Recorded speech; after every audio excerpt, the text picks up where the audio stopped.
morning. It's Breakfast News Live on GTV with me, Valencia Teta. This is where we bring you news updates across the country and international. Don't forget, you're streaming live on Facebook at GTV Ghana. I am Valencia Teta. Now let's get the details of the stories.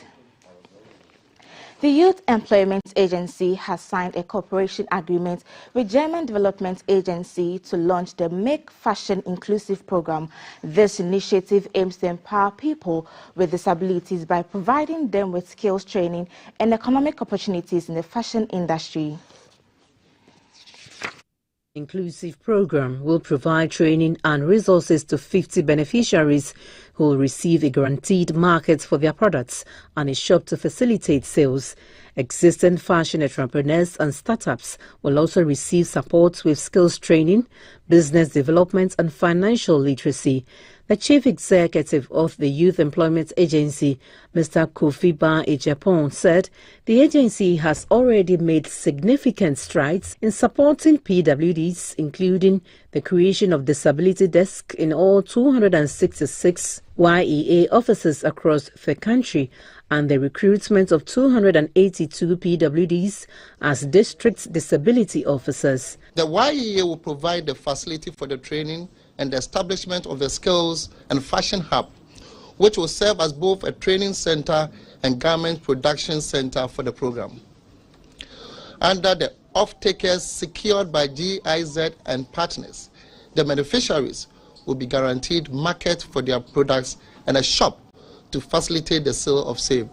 Head of Program for the German Development Corporation Special Initiative, Decent Work for a Just Transition, Mr. Wilhelm Hugo said, with the distribution of modern electric sewing machines and the establishment of a skills and fashion hub, beneficiaries will have the tools and resources they need to succeed. One of our key objectives is to create decent jobs and improve working conditions. And so this is a very important partnership for us to achieve this goal of decent jobs and improve working conditions. The two-year project will kick off with a pilot training program with plans to expand to other sectors and participants in the future. At a media soiree in Accra, the College of Health Science at the Kwame Nkrumah University of Science and Technology launched an endowment fund. It is an effort to raise funds to support the college initiatives. The college hopes to raise public awareness of the pressing needs of the sustainable funding to improve healthcare training and research, offer scholarship and support capacity building in human resource as well as equipment for the college. The launch of this endowment fund is a strategic move to ensure that the College of Health Sciences at the Kwame Nkrumah University of Science and Technology, KNUST, continues to play a vital role in bridging gaps in laboratory infrastructure, advancing translational research, and offering financial assistance to those who cannot afford the high cost of training required for health professionals. The college is calling on all stakeholders, corporate Ghana, alumni, parents and philanthropists for support to achieve these critical goals. Assuming we have 50 Agenda 111 hospitals running, and if a hospital is to have about 100 doctors in, then 50 times 100, you get about 5,000 doctors that the country would need. And therefore, we need to train more doctors, we need to train more pharmacists, nurses, as well as allied support staff to be able to help run these hospitals that are coming in. Mr. Bernard Yeboah is the president of the KNUST College of Health Sciences Students Association. My personal advice to my various health science students and health professionals would be that let us look at where we are coming from and how we can impact our society. And then as much as we get the advanced training that we need, we stay back and we make lives better for the people of Ghana. The fund targets to raise $10 million over the next 5 years.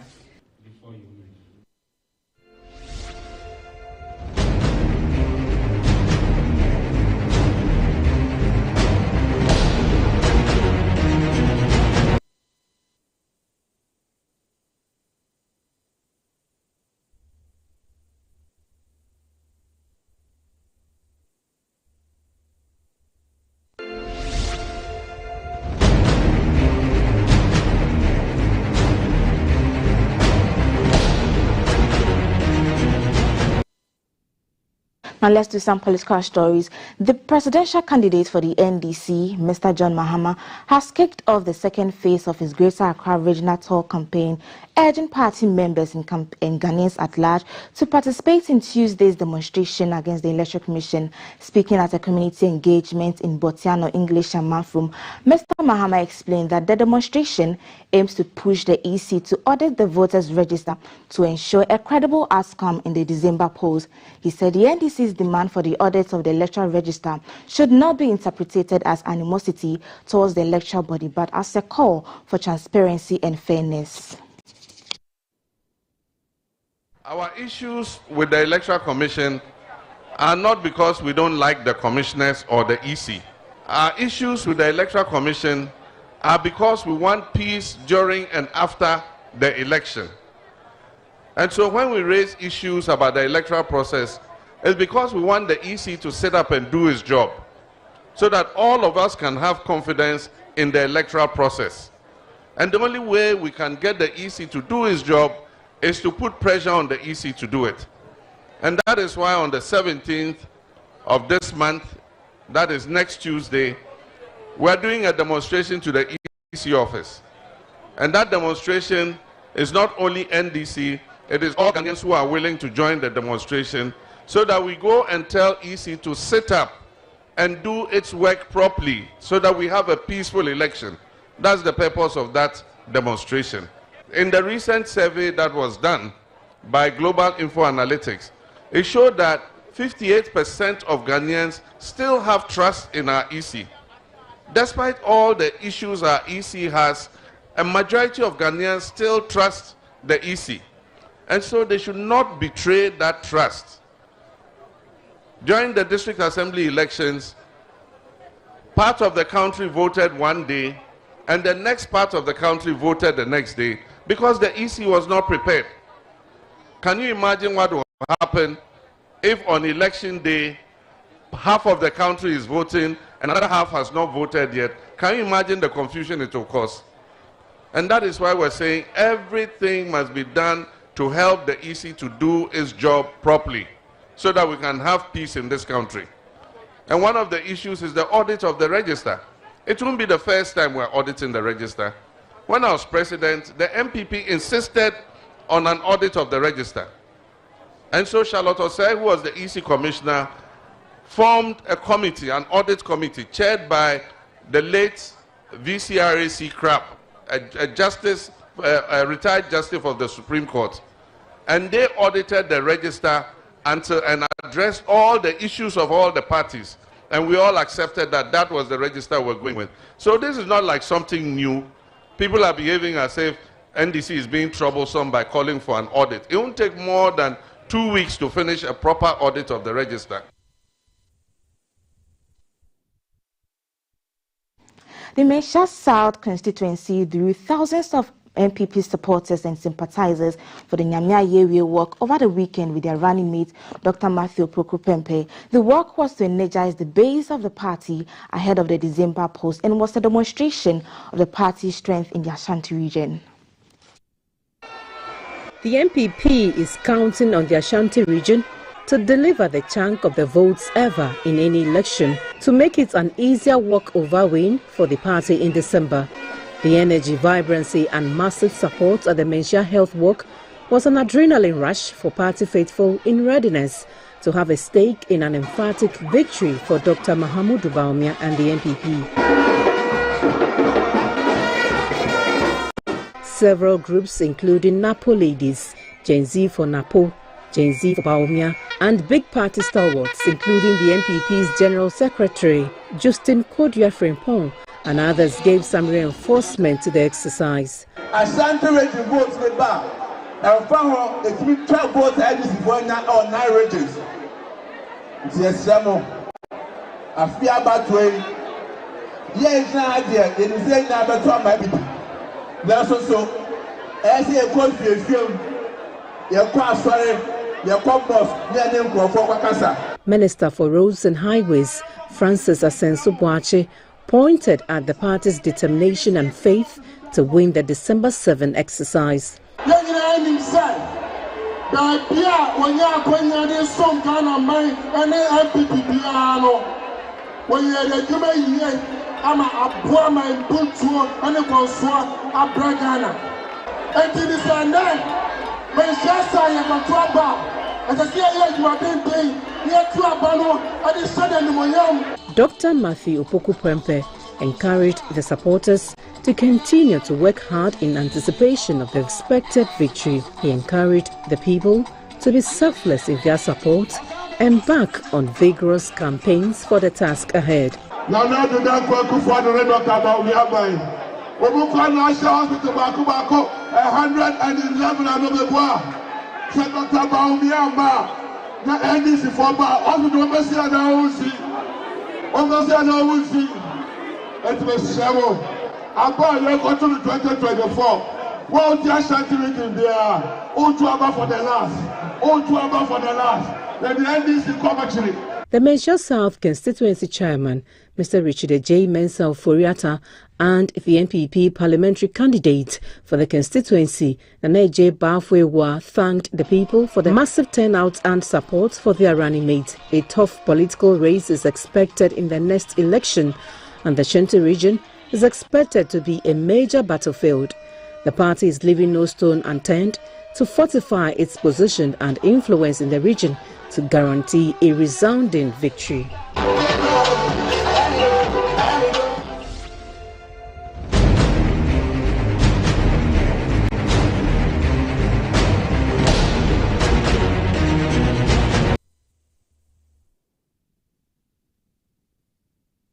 Sustainable solutions for menstrual hygiene was a central discussion at a conference for young girls.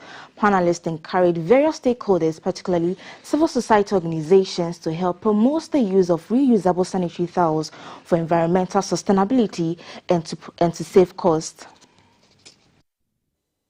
Towards achieving environmental sustainability by increasing access to affordable, biodegradable and healthy sanitary napkins. Panelists at the Menstrual Hygiene Conference say there is the need to deepen awareness on reusable sanitary pads which are more economically friendly, especially for the young girls.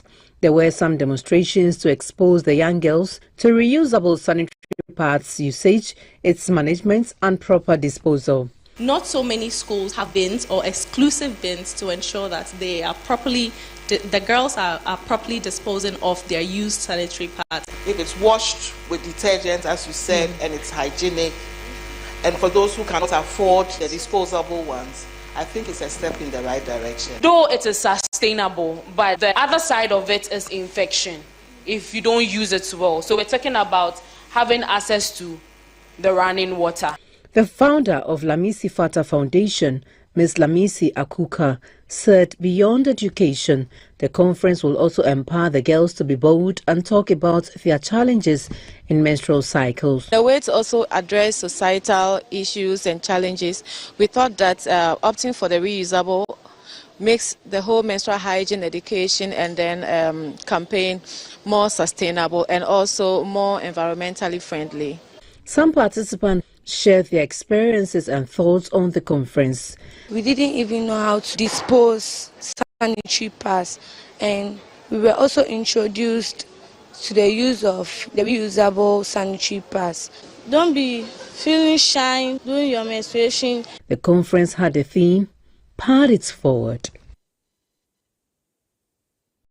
Let's go to the firing front, where as the presidential campaign season officially begins, demonstrators took to the streets of Tunisia's capital on Saturday to protest against what they say is deteriorating the state of the country. Sami Abu, a former Tunisian assembly member who took part in the demonstration, said Said has failed on many important fronts. He and other demonstrators slammed both Tunisia's economic and political woes, carrying signs that grouped together the growing costs of staple items and growing concerns about civil liberties. In 2011, long-time Tunisian President Zine Ben Ali was toppled by nationwide protests that unleashed revolt across the Arab world. More than a decade later, demonstrators Akrawi said he was worried about the growing number of political figures who have been thrown in jail under Said, and said he wants to ensure that there are no more attacks on civil rights. The protests capped off a week in which the North African country's largest opposition party, Ennahda, said 8 senior members had been arrested.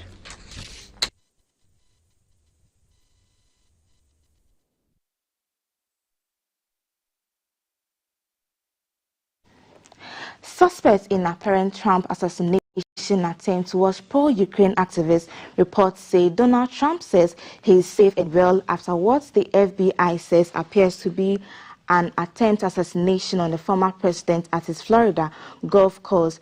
A Secret Service agent spotted an AK-47 style weapon poking out of bushes on the golf course about a whole head where Trump was playing and engaged in suspects. A witness then saw a man flee in a black Nissan, which was later pulled over a sheriff, and the potential suspect was arrested. A weapon, scope, backpacks, and GoPro camera were found in shrubs near the edge of the golf course. The suspect has been identified by the BBC's U.S. partner, CBS News, and Rain Wells.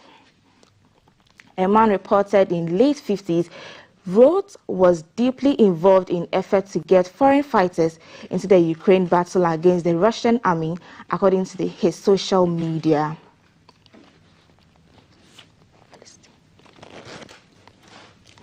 Now let's get the weather report for today.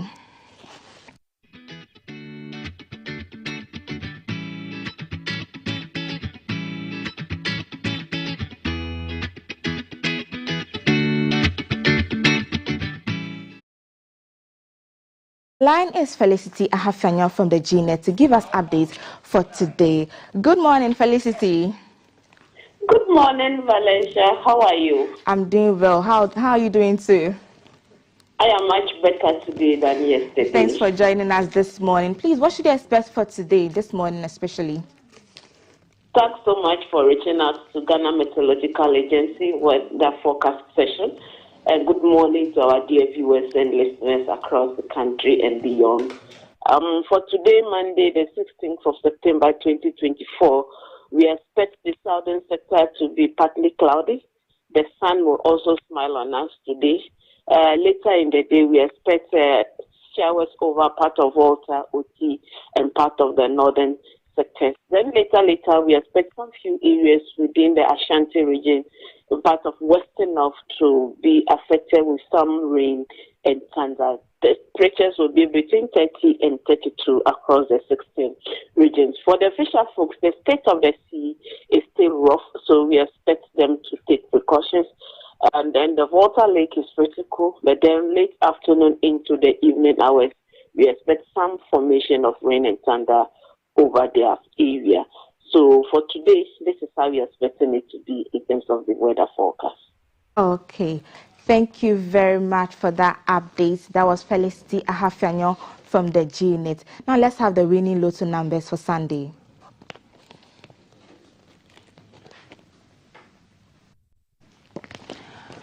Alpha Lotto winning numbers precise Sunday: 76, single 1, 73, 72, 74.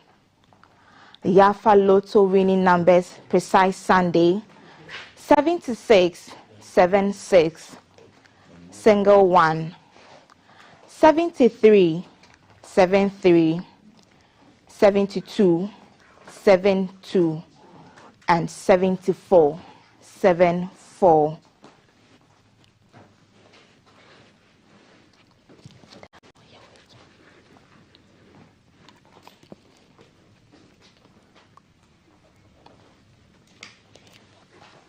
Kaf is standing by to give us what we have for our breakfast table. Good morning, Kaf. Good morning, Valencia. Good to see you. Good to see you. How was your weekend? It was smooth. How was yours? It was short, but I can't complain. All right. What do you have for today? Well, we're talking about the aged and how to care for them in Ghana. That's the segment that's coming up on the Breakfast Clinic. Good morning. Welcome to the show. This is GTV Breakfast, 16th September 2024. Of course, on Mondays, we have our social media corner, so stick around for that. And we will be discussing in our main conversation the 12 pillars of economic freedom, key policies of the new force movement. That's our big conversation. So send your questions ahead on 055-556-1034.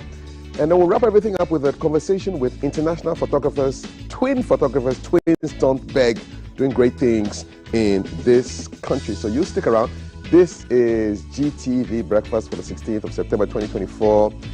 And if you want a lift and some inspiration for the morning, well, here comes Jay to do exactly that for you right now on GTV Breakfast.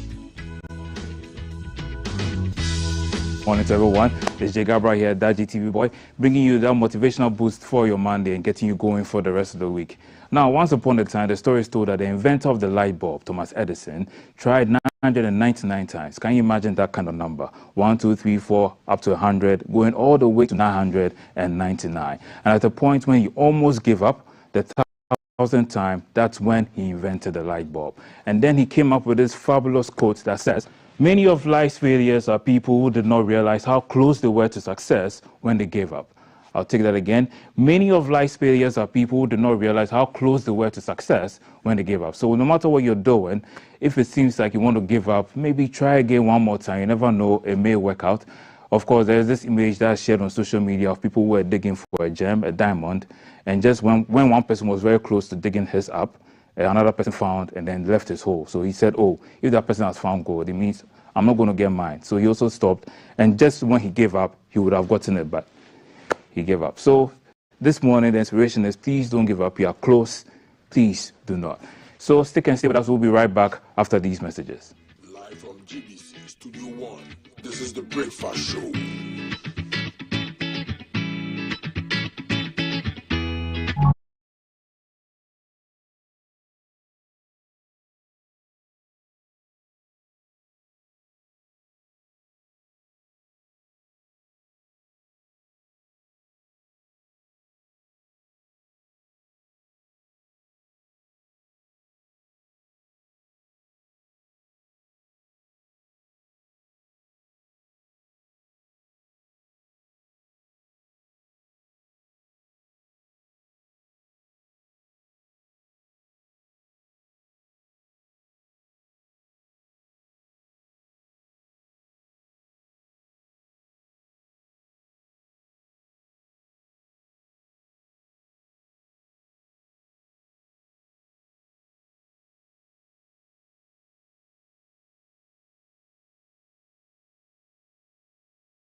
years of people who did not realize how close they were to success, and then they gave up. So please do not give up. Quote for the day, 16th September 2024. We are in the BFS Clinic, and today we're talking about old people. What's it like to look after them? With me in the studio is Director of Tabitha Ghana Aged Care Center, Mr. Amos Asuma Kakari, and Dr. Salamatu Atta Nantogma. She's a specialist family physician with a very special interest in geriatric care, caring for aged people. You're both welcome to the show. Thank you. I'm going to start with Mr. Kakari. What's it like to look after old people? That's quite an interesting question. Yes, if we consider who elderly people are, then your question is very relevant. They are the people or the root of human society. They brought our parents into being. Anybody is considered aged technically after 60 years. And people after 60 years are considered as elderly people or people who need support. And so the question of how do you, or what are some of the challenges or interest in taking care of them is about providing them the basic life necessities, food. Key medical care is key in companionship care.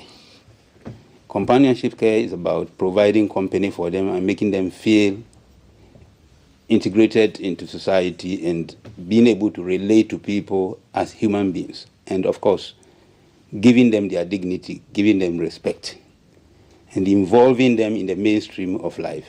Because sometimes when you get old, you are seen as having gone up the road, and therefore you are irrelevant somehow to society. And that is a blow to any elderly person. So if you are taking care of elderly people, these are the main areas you should be concerned about: feeding, medical care, companionship care, and then dignity of the elderly person.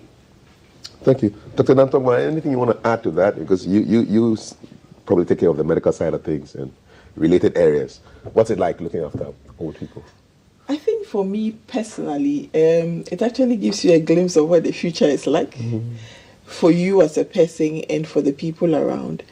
And it actually gives you an opportunity to look at what we should be looking at in the midst of taking care of people who get to a point in time in their lives that they need so much support, but yet with very little support. And that can be challenging. In the issue of integrating them into society and all that, and the challenges they go through, and the limited resources we have within our setting to be able to support this group of persons can be challenging sometimes.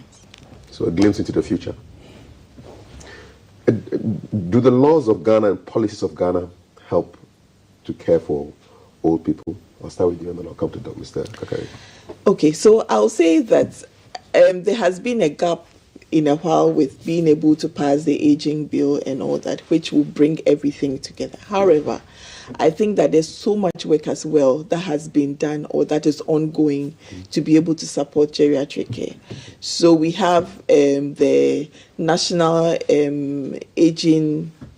Decade of Healthy Aging program that has been set up by the Ghana Health Service to look at how geriatric practice or caring for the aged in the context of medical care should be done within the country and how we should go about it.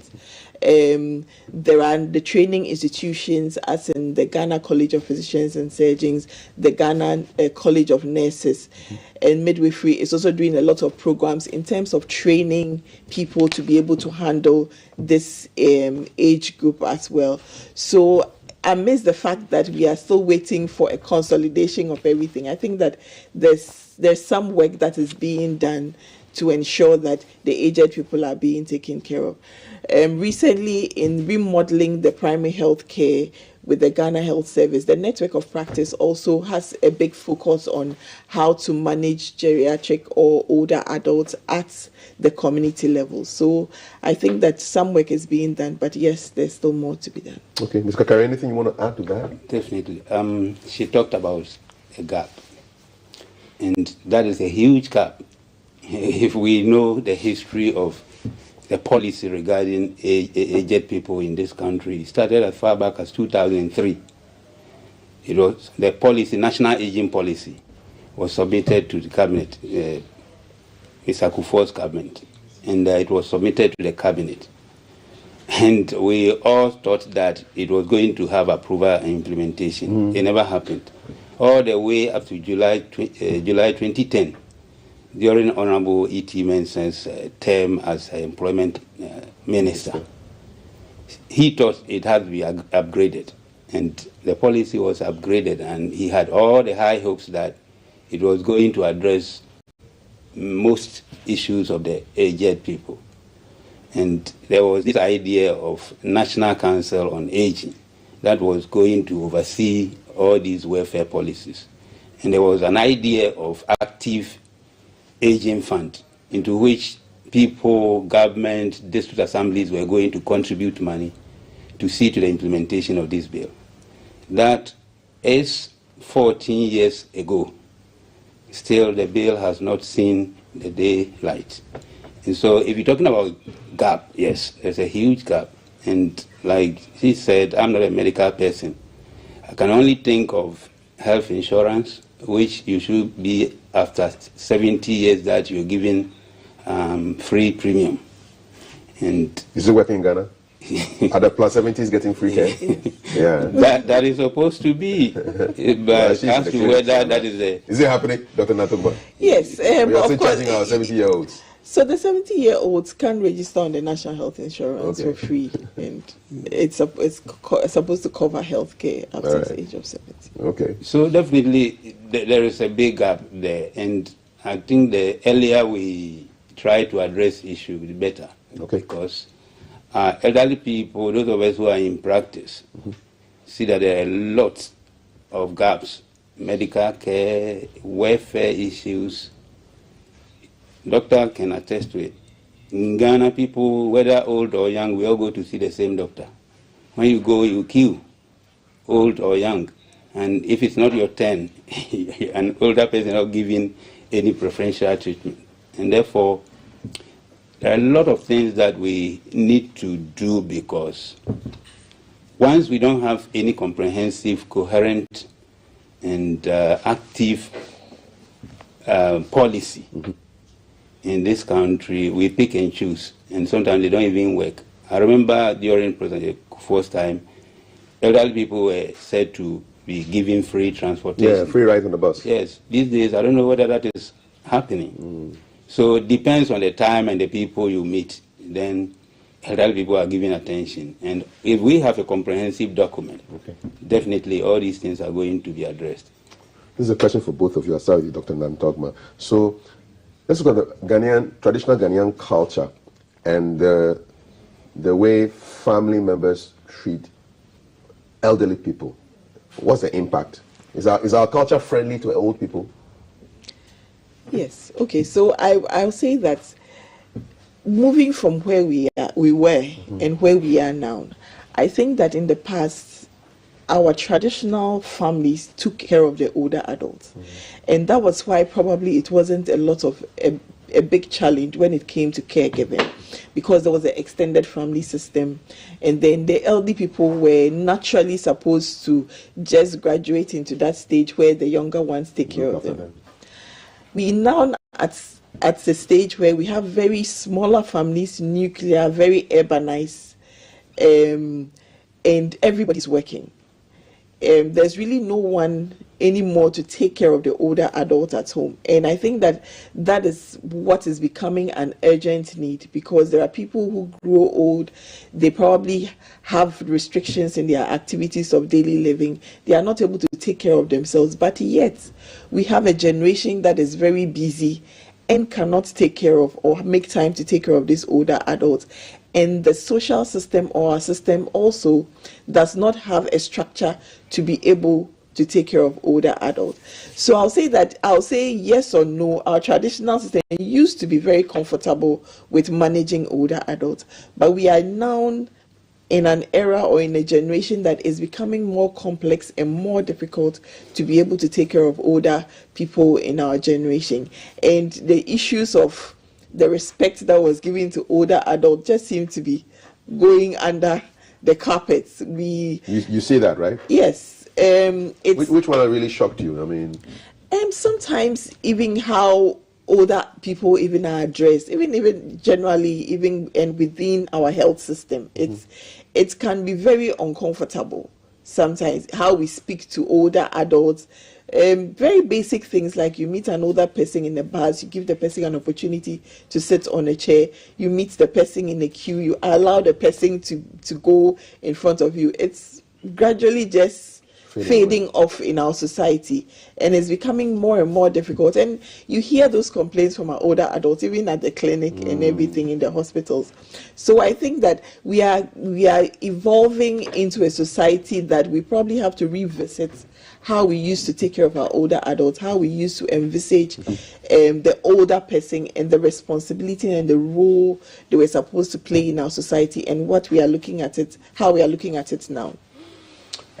So culture and the way people treat older people is very different from back in the day. I'm going to come to Mr. Kakarina. I mean, I can bet that 100 years ago, there would have been no old people's homes in Ghana because the old people were being taken care of at home. Yes. Now you run an aged care center.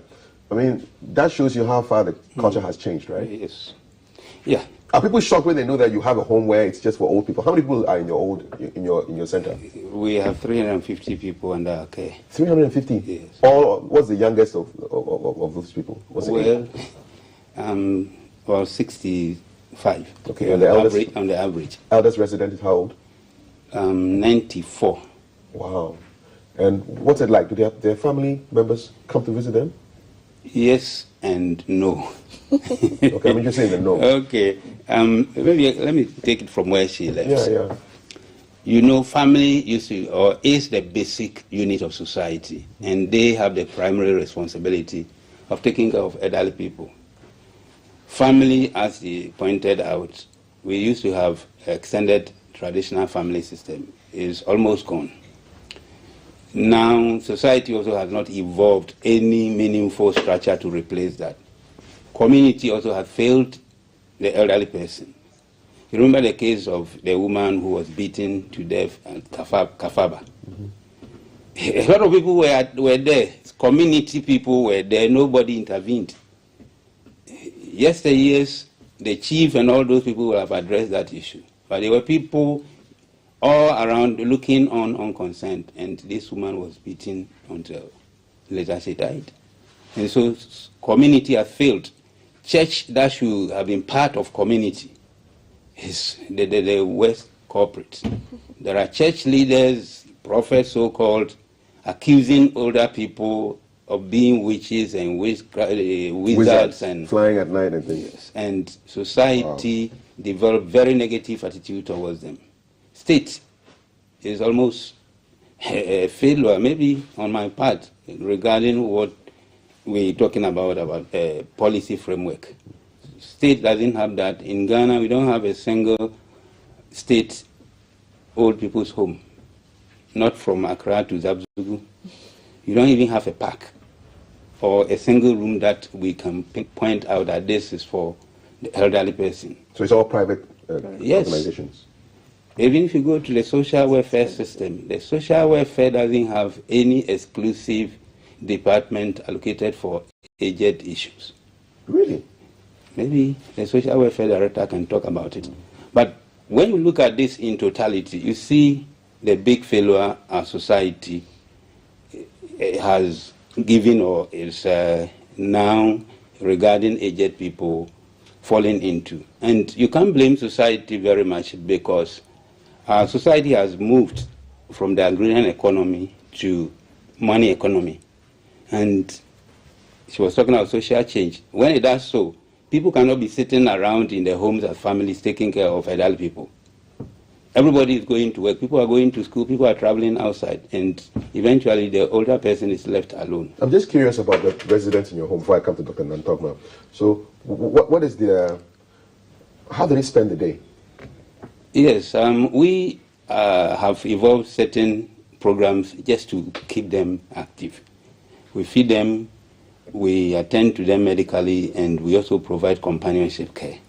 And our companionship care, we are a Christian organization, so we share the word of God with them, we pray with them, and our ministers kind of give them counseling. You take non-Christian residents? Definitely. You do? Okay. Everybody from any background. And then we also have games. And we have what we call social interactive programs. What kind of games are 80-year-olds? Definitely indoor games. Older Like what? people, yes. Ludo, Dame, Owari, snake and ladders, and cards, playing cards, yes. Okay. And also we have dance. Yes, they do dance. Okay. Yes. Nice. Yeah, they do dance. They sing, and they enjoy themselves. And I was talking about interactive programs. Somebody from a different background, you are never, I'm a Brown, this man is a Fanti, come and tell us how people perform marriage rites in your community. And we share and we ask questions. All right. So this provides some kind of interaction and participation of the elderly person. Can non-family members come and visit? Of course. I want to come and visit. By all means, you're welcome. Yeah. We'll be happy to have you I around. think I'll come and spend a day there. Yes. All right. Dr. Nantogma, let's talk health issues. What are the common health issues affecting people 60 years and above? So anyone 60 years and above can have any health conditions that a younger adult can have. In fact, sometimes they are more prone to having them. But besides them, there are those conditions that actually decrease the quality of life of the older adult. And those are issues around cognitive decline. Generally, people call it dementia. As you grow older, the ability to be able to use your brain and everything declines. So they become forgetful. They become forgetful. The truth is that sometimes the forgetfulness is not even in every person who has dementia, but that is a common symptom that you may have around. People may have issues around incontinence, whether it's urine or stool, depending on what disease conditions they have. So you gradually lose the ability, control to hold urine, to be able to control stool and all that. A lot of people may have a lot of mobility challenges. So the ability to be able to walk around, to be able to move, sometimes because of other diseases they may have had, or just a decline in the functionality of the person and all that. Again, in recent years, where we have a big burden of non-communicable diseases, a lot of older adults will have some non-communicable, when I say non-communicable, hypertension, diabetes, some cancers and all that, to deal with as they age and all that. So there are and then they have issues of falls. Fall. As in fall. Yeah. And in older adults, fall is a big deal. So when they say, for people who are in geriatric care, when they say someone has fallen, it's like when they say there's a heart attack. It's a big deal. Because it can change everything. Wow. Someone falls and they get a fracture and it's difficult to heal and all that. So various medical conditions actually worsen sometimes because of the aging age group. So why did you decide to look at to specialize in the care for old people? I'm just curious. So I think for me it was a personal experience. I think initially I wasn't planning to do geriatrics until I had an experience of my grandmother go through the health system with a health issue. And all of a sudden, I just woke up to the fact that there was really a big gap in taking care of the elderly. I always used to say that there was this clinic, as a house officer, as a doctor in the hospital, I used to go up to the clinic and I knew that clinic had a large population of older adults. But it never occurred to me the challenge of the older adults getting into that clinic until I had to take my grandmother there. And I remember how long it would take us to climb the staircase. Yeah. And when you get there, no lift. And when you get there, then she'll say she wants to use the washroom.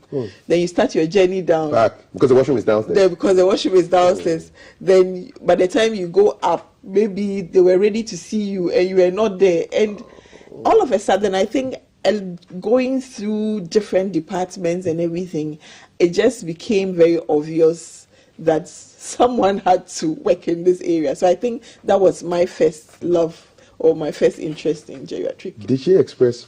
How did she express frustration? Because I'm thinking that she must have been frustrated by what was going on. Oh yes, I mean very frustrated, What and now in the area I see it a lot with our patients as well. Sometimes even issues of caregivers. I found it difficult myself keeping up with medical appointments, and you have a lot of medical appointments for the older adults, and with issues of dementia coming in, even getting the older adult ready to go to the hospital is a big deal.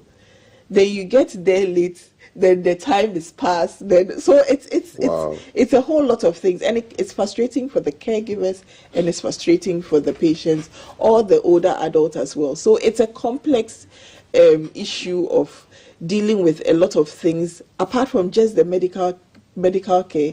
Being able to manage the issues around it is equally as important. Yeah. Mr. Kakari, I mean, this is like a new concept for a lot of people, and there's some stigma attached to going to, in quotes, dump your parents in an old people's home. How do people handle the guilt of, I can't take care of my parents again, I have to go and put them for some strangers to look after them, and then what people think about people who do those kind of things? I mean, how do you navigate? Yeah, that's a daily reality.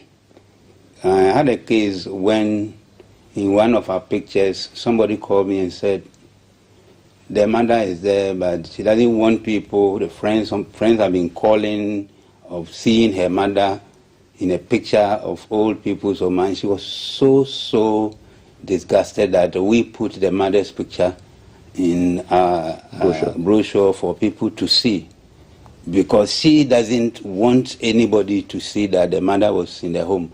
Meanwhile, this person is living abroad. How old is she? She knows. Is she not growing old? The person who was yeah, the one who was disgusted. She was old. She was the daughter of the person, but she didn't want to. There are people who come there and they don't want us to make any family member know that their mother or their father is there. And like you said, people are talking about dumping. Your mother, you are working, your sisters are there, your brothers are there, and you can't take care of your mother. You went and dumped her in old people's home, like you have abandoned your mother. So people are not used to having their mothers in old people's home. But it has come to stay because, as I said, you have to go to work. If you are in the city, your wife might be a career woman, your children are already in boarding school, you are also in a certain office, sometimes you trek. And so early in the morning, the best your wife can do is to put some food for your mother there, and then she runs out. The children are in the boarding house, you are gone. If you go to bring a maid, she has not been trained to handle that person, so she comes to abuse your mother. Probably even eat mommy's food. Yes, and your mother is only confined to watching television. She has no interest or idea of what television is about. Yeah. And society, the stigma of having your mother also in old people's home is a bigger challenge. You're talking about mama. Are there men in this children's school? Yes, but usually women are more. Okay. It has an interesting... Why? Yes, men... People have been accusing us of not taking care of. I think we just die early. We don't get to we just die early.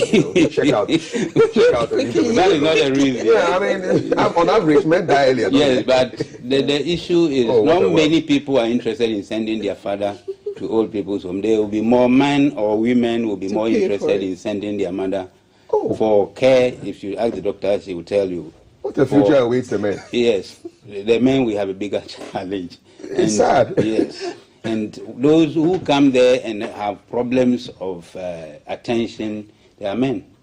Really? Yes, the women will have their daughters visiting and all kinds of things, but the men... So the men are more lonely? Very lonely, but if you are in our place, definitely you have company. But I have men who are non-residentials, and they are living alone, some in a very... unfortunate situations. Some are blind and living alone. Can you imagine somebody blind living alone? Wow. But if we're to be a mother, definitely somebody will have been around. So that is the picture we have. People are not comfortable with having their mothers or fathers in old people's homes. Okay. And sometimes when you want to talk about their conditions, doctor mentioned dementia. We had a case when somebody's mother had this challenge and we were saying that she should go and see the psychiatric, and she was angry that we were linking or we associating madness with the mother. So that is the extent to which people are not very comfortable with having their mothers in old people's homes. How do we make it better for the aged? I mean, what's a message of hope that you can leave with us? I mean, any tips we can have take care of our old folks, whether they're at home with us or they are in the home? Okay, so the truth is that the plan is not to get anybody into the aged home. So being old is not equal to being in the aged home. But the reality is that that's what's happening. It's important that we are able to keep the older person in their own homes as long as we can. However, there are various structures of managing this. So there are people who need some assistance. Like she said, there are people who are day people. So you come to the home just to socialize. Or they come and then they go. Yes, so it's just like a daycare. You come to the home just to socialize and to have interactions and everything.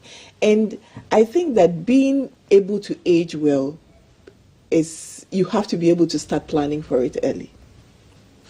And I think that is what our system is getting to and everything. If we're able to plan our old age well, then we can get to old age with very minimal decline, minimal issues. Then if we have a better social system, then we know that there's a lot more of interaction and integration even as we age.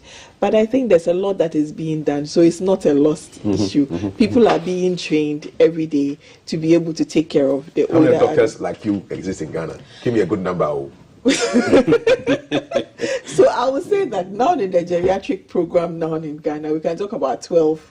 That is small, but that is a beginning. We have 16 regions. From nothing. And then, but we have the nursing college also training a lot more of nurses. And I think that when it comes to older adults, apart from the fact that we need a lot of geriatricians, the nursing care is a major aspect, and having a big volume at that part of our training is very important. Okay, so. Thank you very much. I'll leave you the last word, Mr. Kakari. Yes. You run an aged person's home, Tabitha Ghana Aged Care Center. Just some quick tips. Yeah, one, family. Yeah. Family members should be very sensitive to elderly issues because that is where the person begins. And then community also should be up and doing. Chiefs, churches, because most people are now in churches. And people should desist from accusing older people as being witches and being flying and being sources of woes to people's life. And the state should carefully or immediately put in a policy, a comprehensive policy that will at least replace some of the shortfalls of families. I had a visitor from Denmark, and I wanted him to tell me what they do about their elderly people because I was struggling with getting funds. And he told me, frankly, that he doesn't even know anything about mobilizing resources to take care of elderly because it's in the state's responsibility. Your pension is used to take care of you when you are old. So if we can develop pensions for people, whether you work or not, it's only in Ghana when we mention senior citizens, we mean those who work in the public service. If you are a fisherman, you are never a senior citizen. And so we should find a way of developing pensions for everybody so that when their family members fail, society or state can step in. Right. And I think, like she said, a lot of things are being done, but more should be done. Thank you so much. This has been such a wonderful conversation. And I want to thank you very much, Mr. Amos Sumakakari, Director of the Tabitha Ghana Aged Care Center, and Dr. Salamatu Atan-Nantogma. She's a specialist family physician with a geriatrics special interest. This conversation has made me just think about my future, really, because I'm actually less than 7 years from declared officially aged. And you are glimpsing into the future, and seeing what it's going to be like. And please expect a visit from a young man like Kafui, called Kafui, to come and visit. And one day I'll come and check out what you guys do in the clinic, and let's throw some more light on the issues of the aged. Quite a few of our presidential candidates are officially old, and I'll be peeping into their manifestos to see what they have for the old people. And if they watch our show, I'm sure they'll start scrambling to do some edits if there's nothing on old people, because they're all old. And we should really be thinking about what that's all about, because we all want to be old in Ghana. Thank you so much once again. You're watching GTV Breakfast. We're taking it over to the social media corner for a future old man called Jay.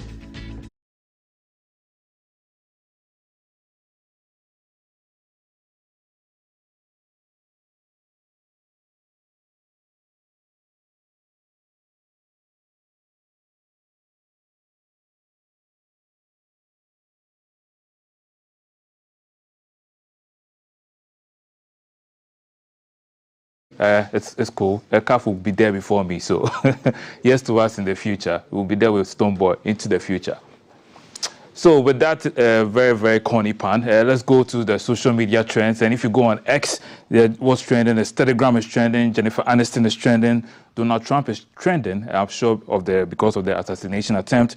Of course, Ship Dealer is also trending. The British prince who got married over the weekend, congratulations to you. And of course, Cheddar is also trending as well. Casado is also trending. China is also in the trend. So when you go on X, these are some of the trends you see on there. Now, to a match that happened over the weekend, it was the CAF Champions League match between Samatex and Raja Casablanca. And it was a drawn game. It was 2-2 at the Accra Sports Stadium. And the coach had a few words, in honor of the away game when we go to Morocco to meet them. And it's the way and manner he gave that, let's say, was there a threat or a promise? I don't know what to make of it. Watch this video.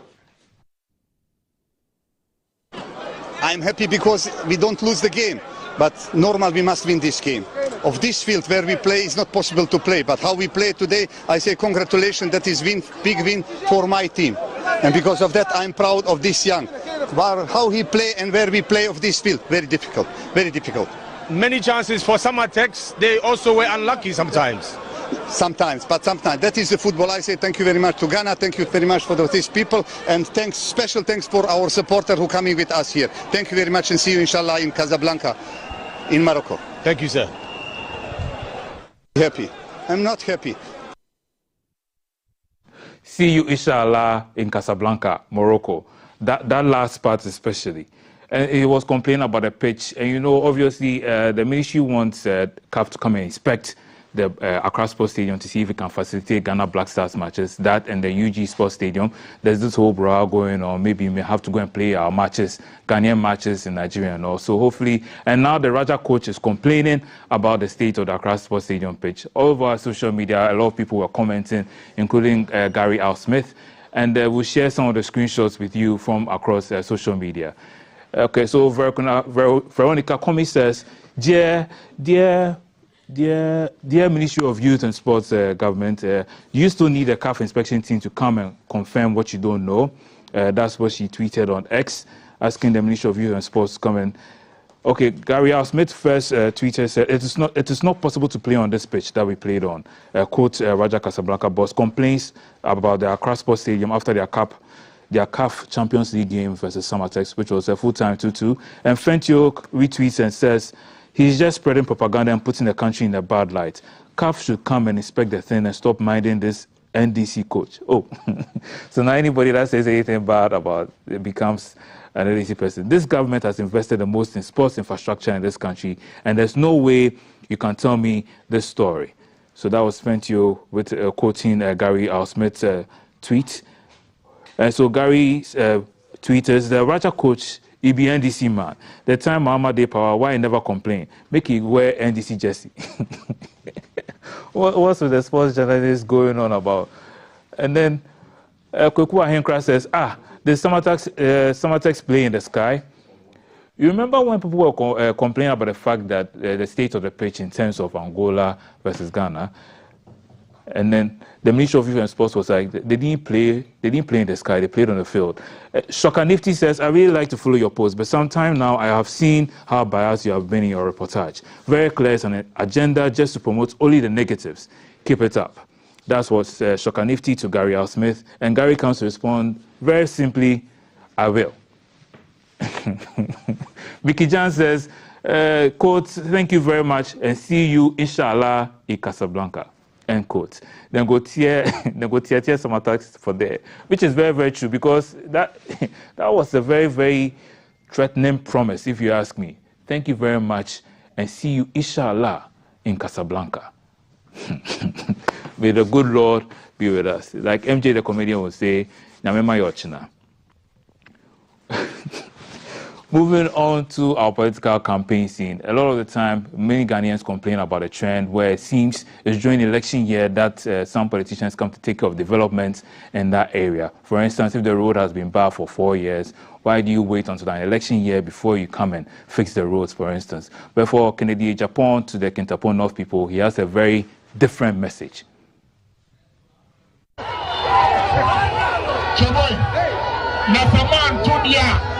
One top, not Tintina, Musiasa made development idea, and Yamia Gaza.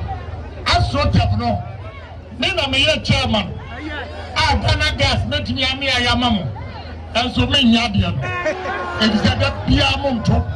Mother Jim Yama, what we are seeing now, Montuabam. And Jimmy from Ma. And not Yamin from Ma. It is a Yama Controller General when he saw. Yamau Migration Director General when he saw and he appeared and he Mawa when he saw. I see a kind of great when you are and this is a slowly partner for me.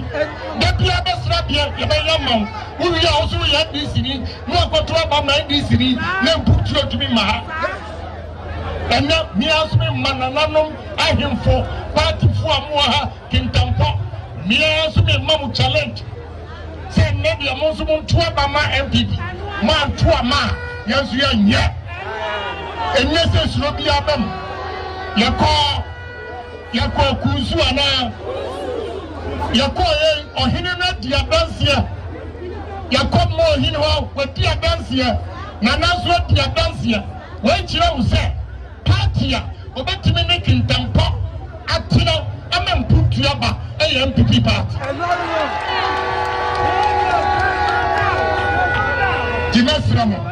Mesramo, and not the answer for once in fear at the assembly. Yes, and not the Anana. We shall attend here. I won't come up and be a man every year. And yet the assembly, yes, Ramo. Thanks to TV3 New Day for that footage over there. No votes, no development. Share your comments with us. Is in the right line. So we are complaining now. He's speaking about the opposite. Vote for us, and then you get your AstroTurf and all. Barely 9 weeks after surviving an assassination attempt where he almost lost his ear. I'm speaking, of course, about Donald Trump, the presidential nominee who's trying to run for president in the U.S. He's escaped another one, and the FBI is investigating the issue as well. He was attacked, almost assassinated at his golf club, and news making the lines. That's what it seems. The FBI is also investigating that as well, and it says it is investigating what appears to be an attempted assassination of Donald Trump at his Florida golf club. Trump was not harmed in the incident. He's still alive. So the Security Service is still trying to ascertain what really happened. They've put it there. The man is now in custody. The suspect was 300 to 500 yards away from Trump. Law enforcement found an AK-47 style rifle, GoPro camera, and backpacks where the suspect was positioned. So the headlines there over there saying Trump was the subject of an apparent assassination attempt at his Florida golf club, the FBI says. So they are still investigating, and I don't know. This is the second assassination attempt. It's like barely 2 months after the first one. So what's really happening? What's going on? Anyway, moving on to the rest of the trends. Stonebwoy is in the trends once again. And this time he's featured on Jordan Sparks' new album. The song is already making waves on social media. A lot of people congratulating him on yet another milestone, collaborating with one music star that we all know of. And Jordan Sparks, of course, first came to the limelight after winning American Idol, and she's been a superstar since then. So kudos to Stonebwoy and his team. And here's a snippet of the track.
Trust me, that song is going to be a banger. You know, it reminds me of Chris Brown and Jordan Sparks. You know, you're not going to be able to be brief. You know, trust me, that song is going to be a banger. Hits after hits after hits after hits.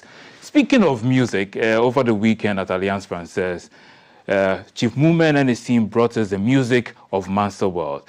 2 years ago, they brought us the play, The Monster World, and this time around, they brought us just the music, the score of their theater production. If you don't remember, The Monster World speaks about the journey of Mansa Musa all the way to Mecca. That his pilgrimage, that was, according to stories, it says the richest pilgrimage to Mecca ever. And Mansa Musa, if you remember, when he was coming up, he was crippled and all, and he was sidelined and everything, but he still came up and fought for his people and gained independence for them of sorts. Yes. So the Monster World, Chief Movement and his team, Dr. Karim, Dr. Date, Mfantsin and Juju. It was a very great spectacle, and this was the curtain call for the whole production at the Alliance Francaise.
Chief Movement wants to make that a multi-billion-dollar production when it comes to productions in Ghana, and we really wish him all the best. We are with him and the entire team. They performed at UNESCO and a whole lot of other places as well. So this is the first time I've ever seen that music from a theater production where they've taken out just the music and then they've done a 2-hour show for an audience. Can you imagine? Just the music and the play. Well, kudos to you and the entire team. Speaking of new music, Shatawale and Amarado have Blessings out. The track is already making a lot of airplay. And now they shared a teaser of the music video, which I'm sure promises to be the biggest thing in Ghana this year. Maybe it will even win a Guinness World Record. Enjoy the snippet of the teaser.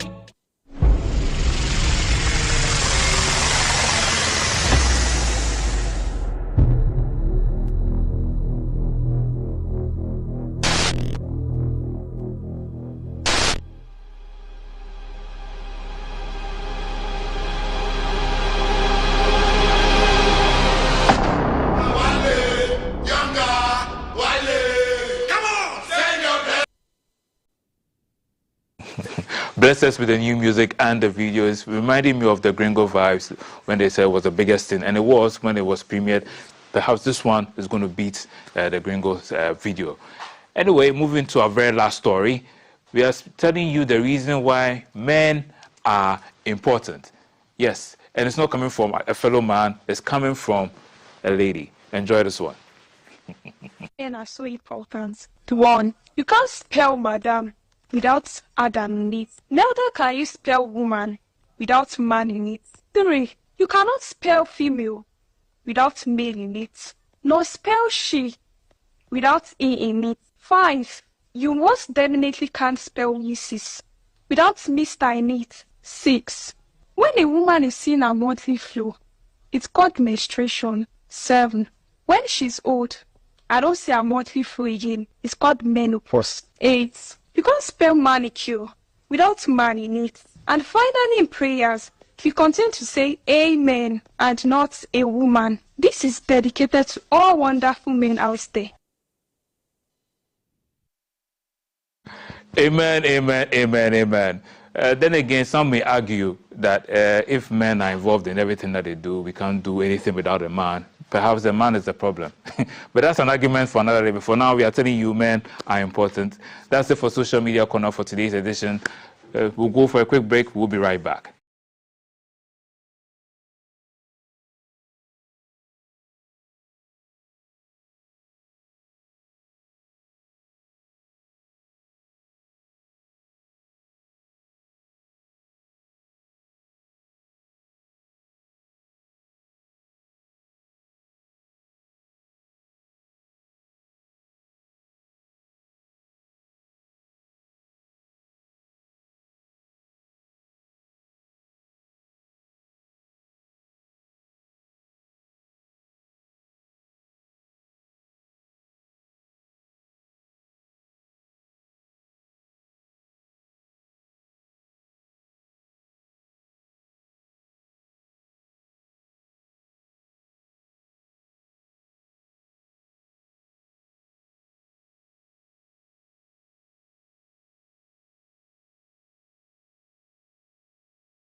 To the sports updates on GTV and GTV Sports Plus.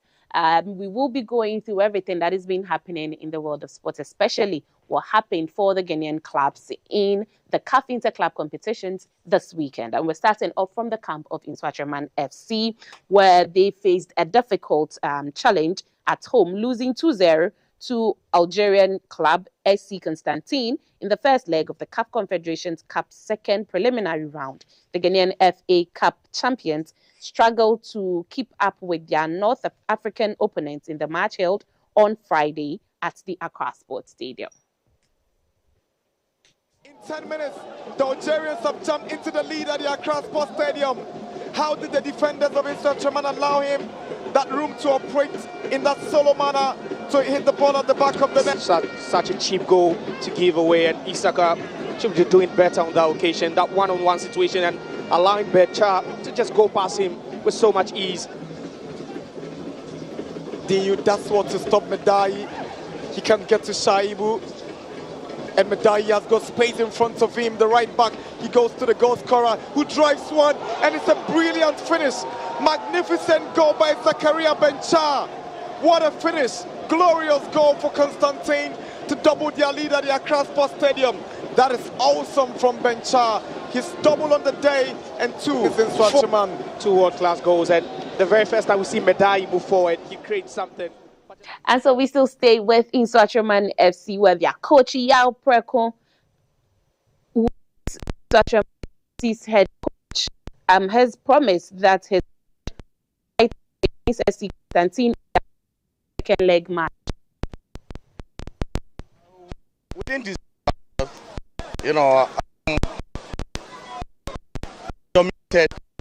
We talk about chances.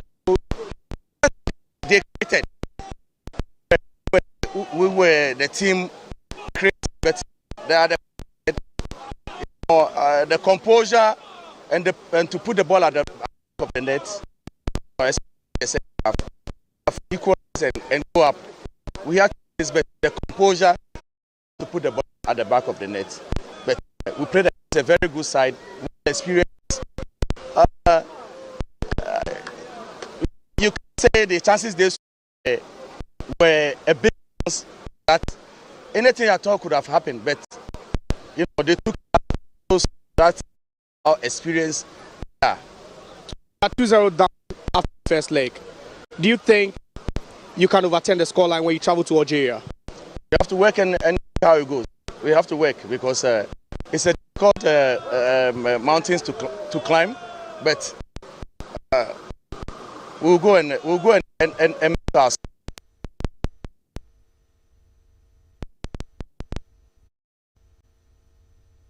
The team won by 2-0. Thank you.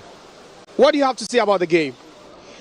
I think today we play very good, a very first half than Ghanaian team. We produced many actions, many offensive actions, and especially in the first half. Okay, very good first half time. In the second, I feel my team very tired, and we will back in defense. But okay, we play transition in offensive game. Okay, 2-0, but the team Ghanaian very well. Very good team, very good players, very fast, very technical.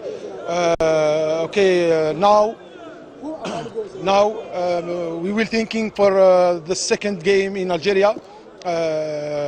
Maybe it will very difficult game there. Very difficult game. Inshallah, we will prepare this match in good condition, inshallah, in Algeria. After 70 minutes, we saw your players not moving forward. They were not crossing the center line. Was that the directive from you, not for them to attack but defend the 2-0 lead? Yes, I ordered my team to not attack and to play only transition offensive fast. Federation's Cup led to the Champions League now, where Ghanaian champions FC Samatex were held to a thrilling 2-2 draw by Moroccan giants Raja Club Athletic in the first leg of the CAF Champions League second preliminary round on Sunday at the Accra Sports Stadium. Despite securing a lead before halftime, Samatex couldn't hold on to their advantage. The match began with a crucial save by Samatex goalkeeper Kusiba. There we go. That's the kickoff at the Accra Stadium. Raja gets us going in the African Champions League game here at the Accra Sports Stadium against the Ghanaian champions, Samurai Boys Samatex 1996. More Tete to take. Tete whips one into the box of Raja. That's the header. Great save from Zeniti. That's great intent already. It was side if you should ask me, but that was love. Has the ball down, looking for Jetia. Jetia controls ball, but he's lost possession with a heavy touch. And Raja trying to make their way. Nearly beating Kofiba. Powerful drive from Enafati. Diagonals of both teams, just a couple of passes being strung together. Having pegged back on home soil. The Rooney. Tete bends one in. Mama right, but the header is not accurate enough. Efson makes an attempt and he gets the corner from every single Samatex player back. Buzak delivers. There's a flick on and Raja have opened the scoring at the Accra Sports Stadium. Samatex. Mama. Here is Efson. Now Jetia. Squares to the middle for Adabu. Adabu shoots. Flag stays down. Can Mama equalize? And it's a corner for Samatex. It's all about being decisive in the final third, Samatex. Ajay with a lovely skill to go past Kamara. Here is Ajay. He wants options. He finds one in Jetia, and Mama provides an outlet. Here comes Mama with a shot across. Takes the deflection. Samatex in search of the equalizer. There's an appeal for a penalty. Referee for Mama is headed down by Bellamari. Ajay. Samuel Tete. Ebenezer Aqua for the Ghanaian champions. Swings in the ball. That's a bicycle kick. And it's a beautiful goal. Samatex have equalized in fantastic fashion. Take it. And that is disastrous on the part of the goalkeeper. But it's the centre-back Aqua combining with a centre-forward Jetua to produce that moment of magic. The silver platter. He should be doing better with this free.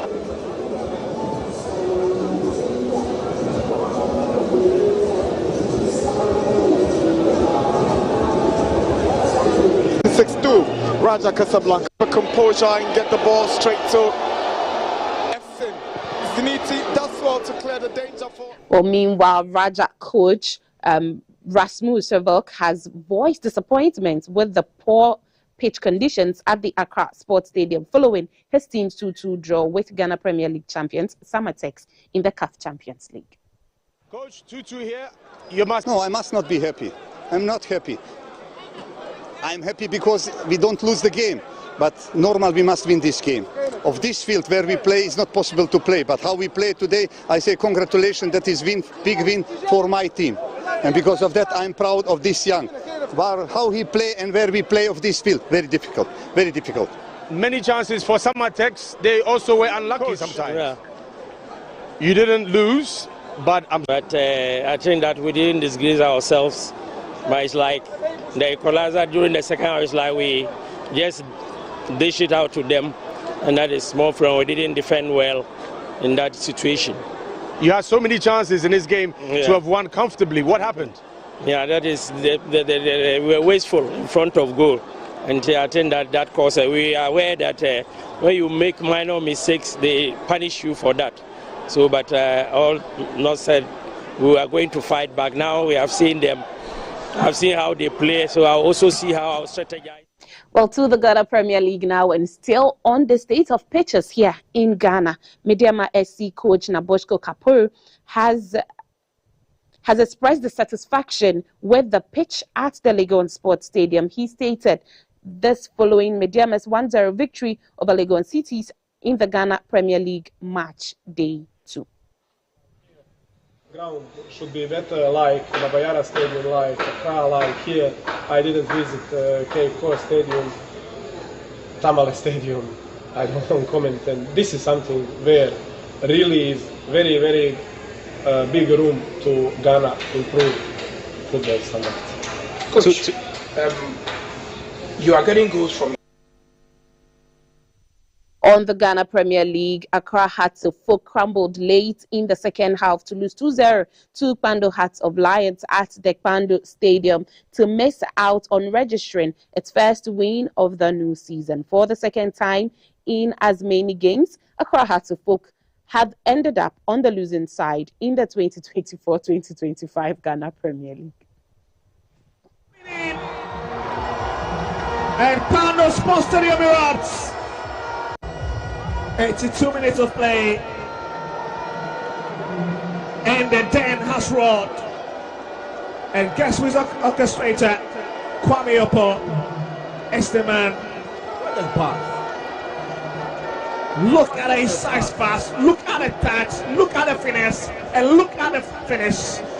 Absolutely.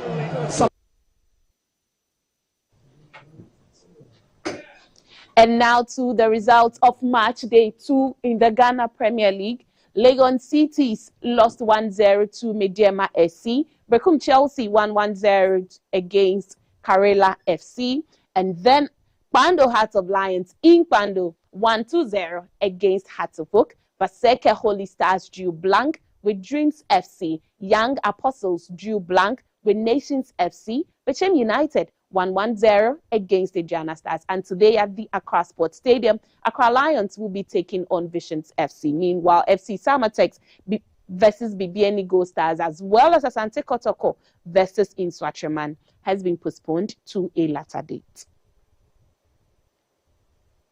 And now on the foreign front, we look at what has been happening at the Women's U20 World Cup, as Japan edged Spain 1-0 in the quarterfinals of the FIFA U20 Women's World Cup in Colombia on Monday morning, ending the promising journey of the La Rojas.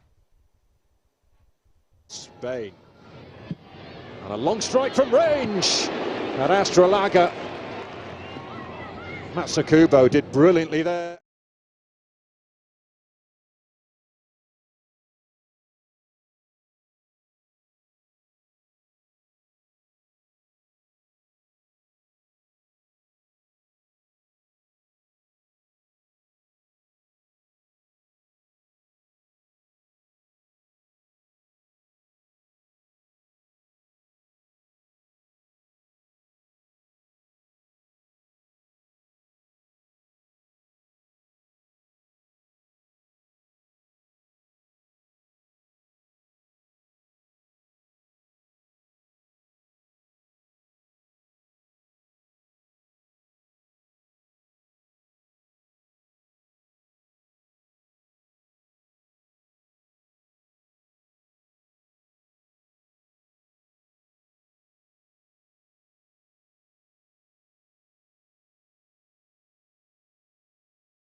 involved in galamsey, after you make all the gold, can you drink gold water?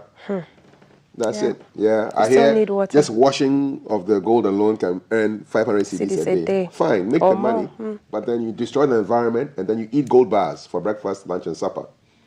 That's how it is, huh? Yeah. Anyway, good morning. Gotta think about that. Good morning, Carl. Good Monday morning, bright and early. It be so. These are our headlines. Okay. What's the big one?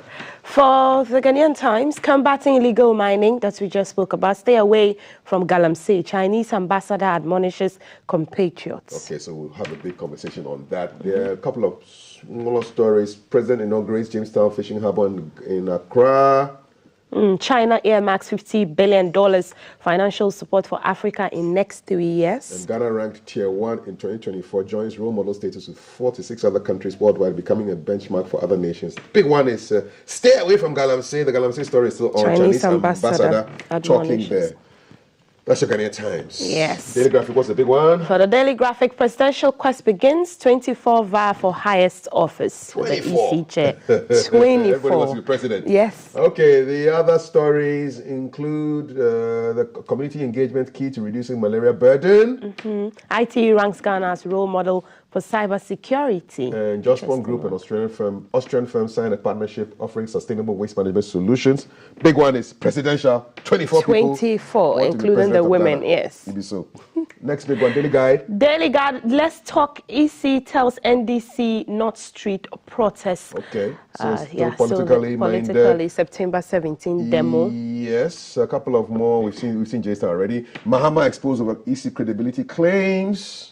Rebecca wins Woman of the Year award. And Focus clamped down on Chinese illegal miners. Okay, so that's a big political story. The EC, NDC, street protests et al. Yeah. Okay, next paper.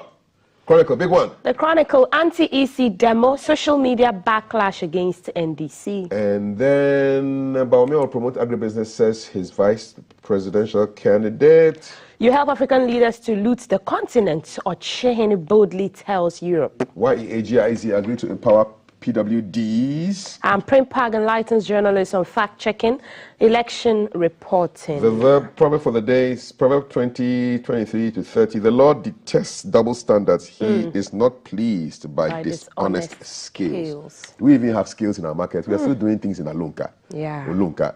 Way the stuff, people. Ghana Standards Authority, look sharp. Daily Dispatch, big one. It says demonstrations will not lead to a credible voters register. Let us talk. EC advises NDC. Kandapad chairs ministerial committee to tackle galamsey. And the media must name and shame persons who make insightful comments.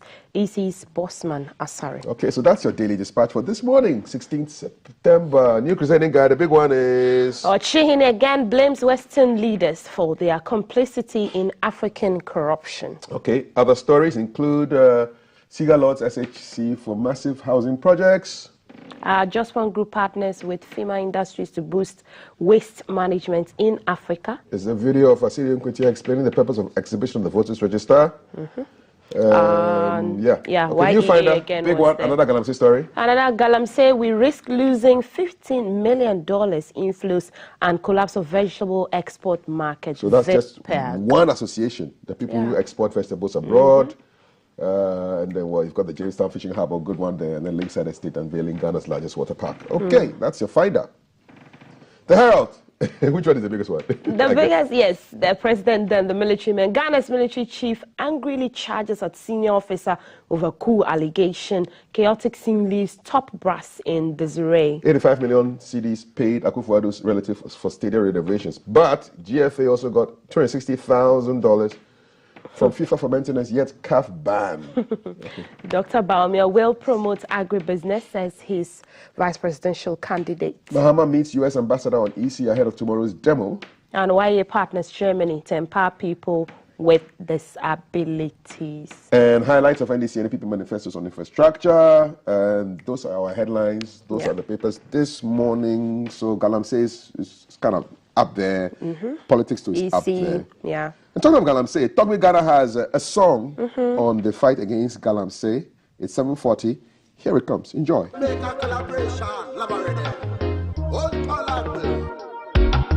Stop it. Stop it. Stop it. Stop the galamsey.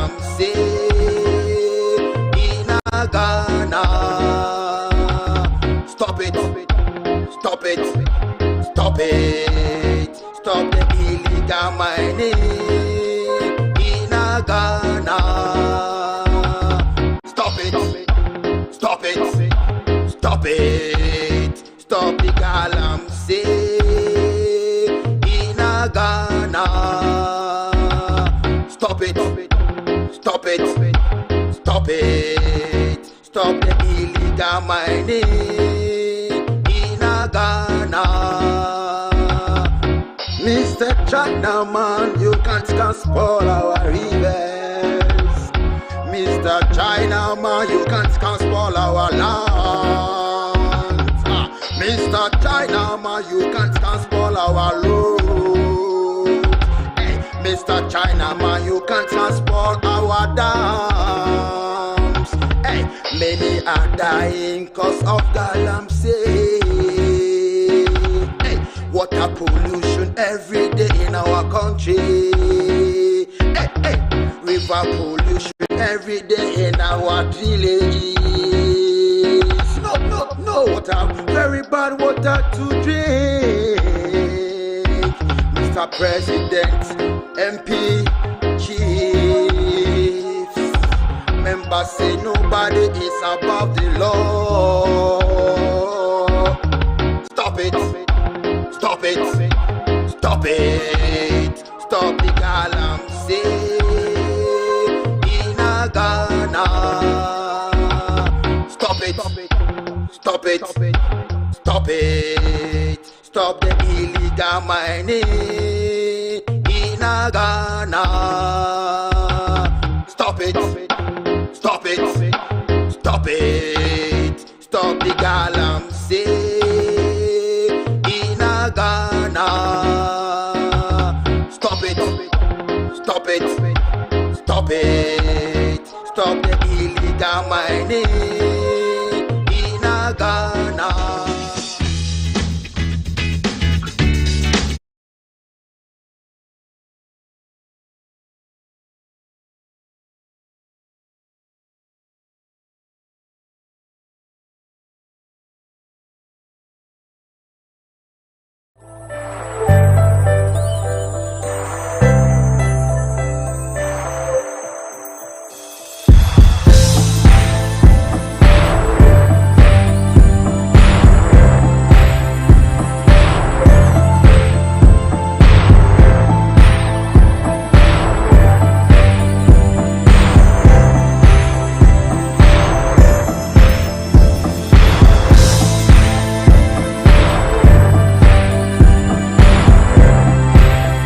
TV Breakfast, good morning. 16th September 2024. We have 82 days more to election 2024 on the 7th of December. And there's a lot in the news that we want to deal with today. I have one of my guests who is here. He represents the National Democratic Congress. He's a member of the National Communication Team, Alhaji Mohammed Naziru. It's been a while. How are you? Fine, thank you. Yes, how have you been? Well, terrific, except that the campaign is in earnest and we are not leaving a stone unturned. Yesterday, our flag bearer, His Excellency John Dramani Mahama, continued his campaign in the Greater Accra region, touching base with the people in Kaswa area, and then in Okankwe Central and in Okankwe North. They would attest from my voice that we have been in the middle of the campaign and put in all effort to ensure that we turn Ghana green come December 7th. So, the front page of today's Daily Guide has your party on the front. So it's let's talk. EC tells NDC, not street protests. The street protests are supposed to start when? Tomorrow. Okay. So now the EC is telling you to jaw. That's a good claim. That's a good call, isn't it? Well, having said a very big good morning to our cherished viewers and to yourself and your team, I want to believe that demonstrations are part of our democracy. It is a way to register a protest. Whatever the EC wants us to judge or over, has been made public. All we look for is an arbiter that can, convince everyone that the claims of the EC is exactly what it is, and there are no loopholes, such that when we get to the election on the 7th of December, they will spring surprises on us as a political party. Let me read from the Ghanaian Times. So the headline is, "We are working to address your concerns," EC tells NDC. It's dated just today on their website, GhanaianTimes.com.gh. The Deputy Commissioner of Operations, Samotete, said the election management body should be trusted to address the discrepancies identified by the NDC as it has done over the years. The Commission would like to assure the general public and all stakeholders that all identified discrepancies about the provisional voters register are being corrected. To date, the register is almost near perfect, as most of the discrepancies have been fully resolved, Mr. Tete told the news conference in Accra last Thursday. The conference was to address what the NDC said were widespread discrepancies in the voter roll identified during the exhibition, for which the party called for a forensic audit ahead of the polls stated for December 7th. So they believe that your planned demonstration is needless, as there are an avalanche of means to have your concerns addressed rather than hitting the streets. They say, and I quote, "The Commission strongly believes that the surest way to attaining a credible and robust register is not through demonstrations. There's simply nothing to demonstrate about. This is because the Commission has repeatedly requested the data on discrepancies from the NDC to no avail." They think that it's needless. How do you respond to that? Well, it's one of the facades coming from the Electoral Commission. I say so without any apology, because I want to believe that the EC itself does not understand the call by the NDC. Our call is simply to ensure that we have an external auditor audit whatever the EC claims is putting in place to ensure a credible register. And that call is not far-fetched. If you take the fact that this is not the first time a political party has cause to call for an audit. In 2012, when under the STL as our external data center, we had the MPP complain, bitterly, that they would like to have an audit of whatever it is that is available for the EC, such that we all would agree and accept the fact that whatever the EC churns out is credible. If today we also raise similar issue and you insist that you are not going to involve an external auditor, audit the entirety of the EC data to ensure that the right thing is done, but yet you continue to tell us not to embark on a demonstration, which is a legitimate legal process in our democratic endeavor, then I get it clear that the EC is, taking sides in this whole matter. I'd say taking sides because you would agree with me that the MPP seems too quiet, and too relaxed over the actions of the Electoral Commission. And it's coming to me as a big surprise. If you take the fact that in the history of our democracy and in our elections, we've always had the MPP champion and then pride themselves of, ensuring reforms in our electoral process that would make it more transparent and ensure we keep the sanctity of our electoral process. So if today a political party is also calling for a process that would, give confidence to all players in this electoral process, and the EC is reluctant and insistent that you should not use your democratic right of demonstration to send across the message to the whole world, so that where the right thing can be done must be done. I don't see the head and tail of it, the position of the EC. Demonstrations will continue with our demonstration, no two ways about that, because we have put in place all the processes. What we intend to achieve with the demonstration is to send our protests so that stakeholders, I remember the EC somewhere along the line selected some eminent Ghanaians to be like an advisory board of a sort to the EC. I don't know whether they still exist. in the EC organogram. But if they don't, this is also an opportunity with the demonstration to clearly, outline our grievances that we expect to be resolved before we get into the election. Because elections are a very serious issue. If, you don't take elections to be just an everyday affair. More so when we are going into an election with the ruling party appointing party faithfuls to the Electoral Commission. Nobody can contest the fact that somebody like Etuahini, who is a Deputy Electoral Commissioner,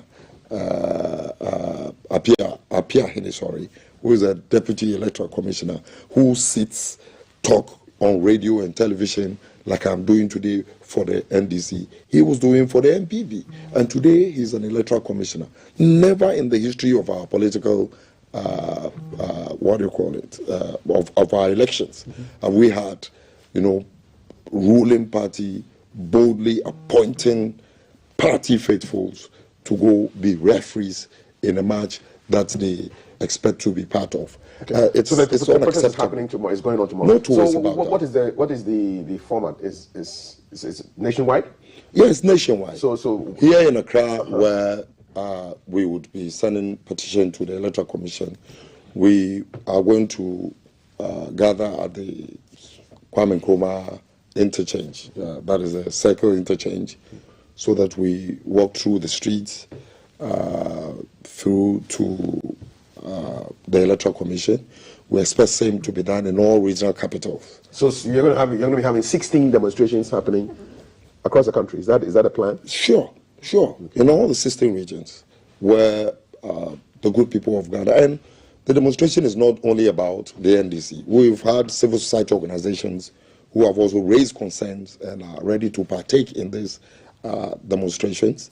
We've had also, other political parties who have also raised similar concern and are ready to join in the demonstration, just so we ensure the sanctity of our elections. It is very important. If we don't do that, you are giving the opportunity for a losing party to hide behind the discrepancies, not to accept results. And that is not what we want in our elections. So 3 News is reporting that pressure groups Fixing the Country Movement and Patriotic Troopers Ghana have notified the police of their plan to organize a counter-demonstration against the demonstrations that you are doing. According to them, demonstration is being organized to counter the unfair targeting of the Electoral Commission by the opposition National Democratic Congress. And they say, quote, "It's incumbent on us to let the public know the modus operandi of the National Democratic Congress. We believe in public accountability. We want to reiterate the point that our institutions of democracy ought to be protected at all costs. And as trusting citizens, it is our collective responsibility to put the country first and stand up against saboteurs." In a statement that they issued on September 12th. Are you aware of this? Who are behind it? Who issued the statement? Well, this is very important. We know the person. I said it. Fixing the Country. No, there is an individual who issued that statement. Who is that individual? If you identify the individual, then you will know why I continue to say the ruling government seems to be in support of the EC for trying to manipulate our elections. That is how we see the processes. Well, it's signed by 2 people, and it's Kofi Owusu-Bempah. He's a member of this government. Yes. And it's Kofi Owusu-Bempah, convener, Fixing the Country Movement, and then Moses Abo, convener, Patriotic Troopers, Ghana. Moses Abo was a former youth organizer of the Greater Accra region of the MPP. And Owusu-Bempah is an appointee of this government at the Ghana Gas. So if we are saying things that would ensure that the rigging of this election will be impossible, and they want to continue being in power, what do you expect they will do? It is up to the police to decide, and we don't take such, jokes as something that will deter us from pursuing an agenda that is geared towards ensuring we protect the sanctity of our elections and to ensure peace in this country. What we are doing now is taking preemptive measures to avoid a possible outbreak of violence in the elections.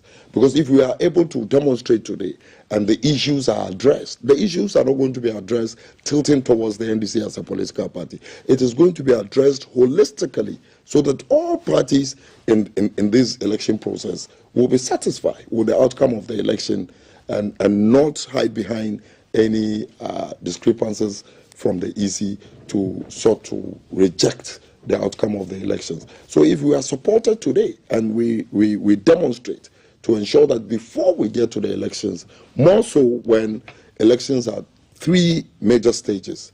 1 is the pre-election processes. 2 is the election itself, that is on the 7th of December. And then the 3rd one, the post-election processes. So that if we wait until election day and these discrepancies have not been addressed amicably, and violence erupt, people begin to go, berserk. We have ourselves to be blamed. Rather than demonstrating today, calling the attention of the powers that be, calling the attention of the stakeholders, adding our voices to ensure that at the end of the day, before December 7th, we have a credible register that has been accepted by all. I don't think we are calling for too much that cannot be done now for us. Alhaji Mohammed Nazir is a member of the National Communication Team for the NDC. We did invite Mr. Ishaq Ibrahim, who is a lawyer and a member of the MPP's communication team. If he comes in, he will join in. If he doesn't, we'll still have a conversation. You're watching GTV Breakfast. What do you think about the nationwide protests being organized by the largest opposition party in the country, National Democratic Congress? They plan to have protests in all the 16 regions of the country beginning tomorrow. They have. We would like to know your thoughts on that. 055-556-1034. And on the front page of today's graphic is a big number, 24. It has nothing to do with a policy or an economy. It has to do with the number of the people who want to be president of Ghana. Presidential quest begins. 24 vie for the highest office. So you have 12 presidential aspirants standing on the ticket of political parties and 12 others who are standing as independent entities. They have filed their nominations with the Electoral Commission to contest for the elections in 82 days' time. 39 people picked up passcodes to enable them to fill and file the presidential nomination forms. 24 submitted the completed forms as of the close of business last Friday, the 13th. So the list, however, includes 2 aspirants who submitted the forms after the stipulated 5 p.m. deadline, and their fate will be decided by the EC. So let's just list and that's the big front page of today's graphic. You will see a big headline there talking about the number of people who want to become president of Ghana.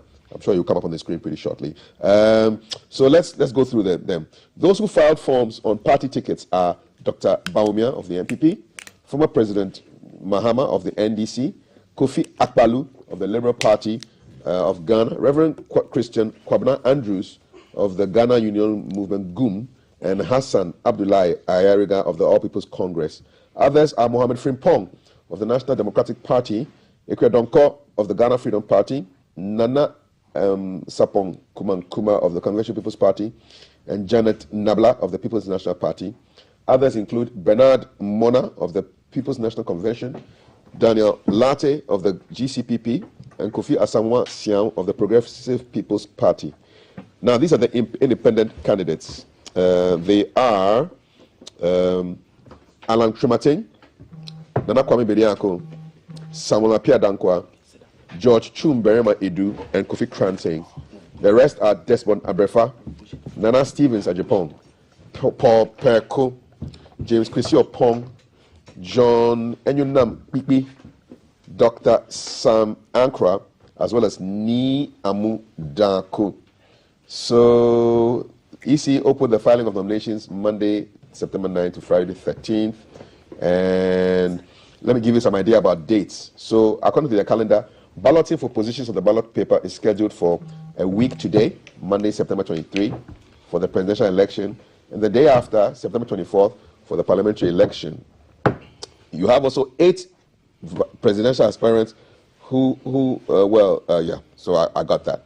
So the full details are in today's daily graphic in terms of the filings. Now, some people came there after 5 o'clock, and this is what Mr. Tete is saying after he receiving the forms stipulated after the stipulated time, submitted after the stipulated time. He says they will submit them for scrutiny and deliver the outcome later. The event ends after 5 p.m. We're not supposed to receive forms after 5 p.m. The premises of the EC is not where you complete your forms. You rather come here to submit a completed form. So we'll receive it, and I'll submit a report to the chairman. So Dr. Aisha of the Liberation of National Youth for Change was turned down after failing to complete her forms and requesting for more time to complete them. Okay. All right. This is my comment, though. I mean, if the deadline is 5 p.m., deadline is 5 p.m. After 5 p.m., don't take any forms. As simple as that. You had all the time in the world to do it, you know. Okay, so, yeah, so that's it. 24 people want to be president. 1 seat, 24 people.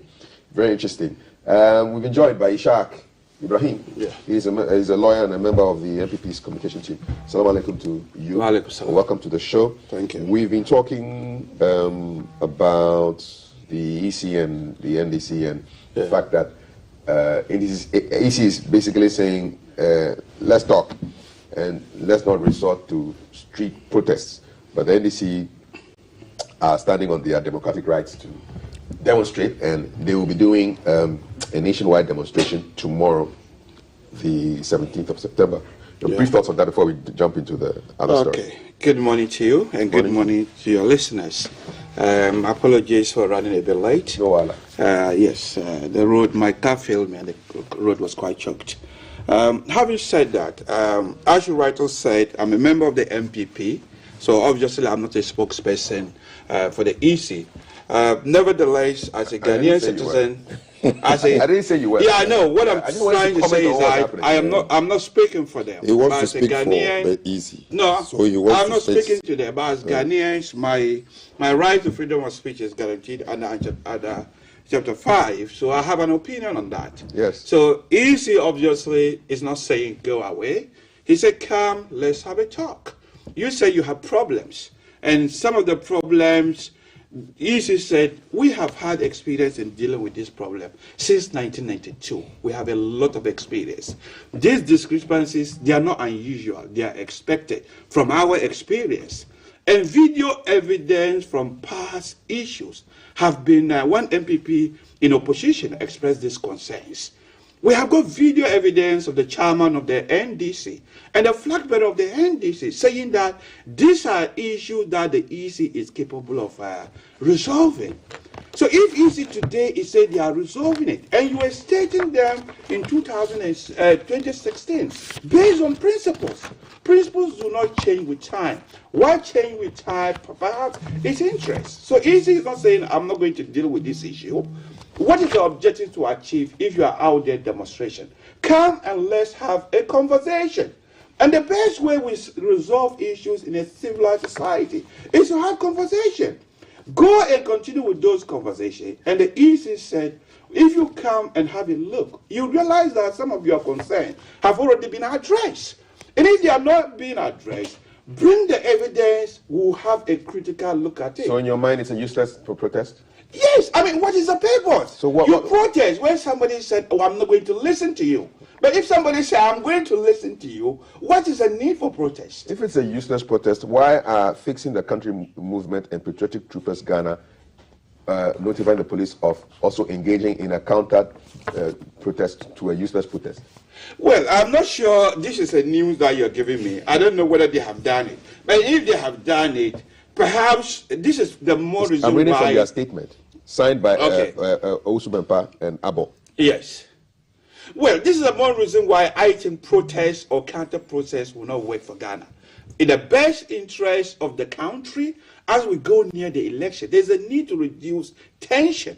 Tension will not help anybody. It only sows a seed of chaos. So let's go and have a chat with the EC. Before you realize your issue will be resolved. If you are pushing on forensic this is audit, go and tell the EC why you think the step they have taken so far is not enough, and why you think an external audit might work. And as the former president rightly said in 2016, the EC is the only body clothed with constitutional mandate to manage the register. So they are the first point. Go and have a chat with them rather than demonstration. I think demonstration and counter demonstration would only sow a seed of chaos as we go near 7th December. So I think it's not appropriate. Go and talk to them. I will chip in. Two points he made with regards to our chairman and the comment he made. Our chairman, when he was making reference to similar issue way back, I think it was in 2012 or so, was making the reference when there was no NDC appointee in the Electoral Commission. As we speak today, there are MPP appointees in the Electoral Commission, what do you call it, taking the position of deputy commissioners. Yes, the register, as we have it by law, is the Electoral Commission that has been mandated to take care of it. But in 2012 again, we had STL that was helping us ensure sanctity. The MPP protested against that. The EC, the current EC itself, when they assumed power, I think in 2017 or 2018, also criticized the fact that we are sourcing the database to an external entity, that is the STL, and that they would need to do with themselves because Ghana is a sovereign country.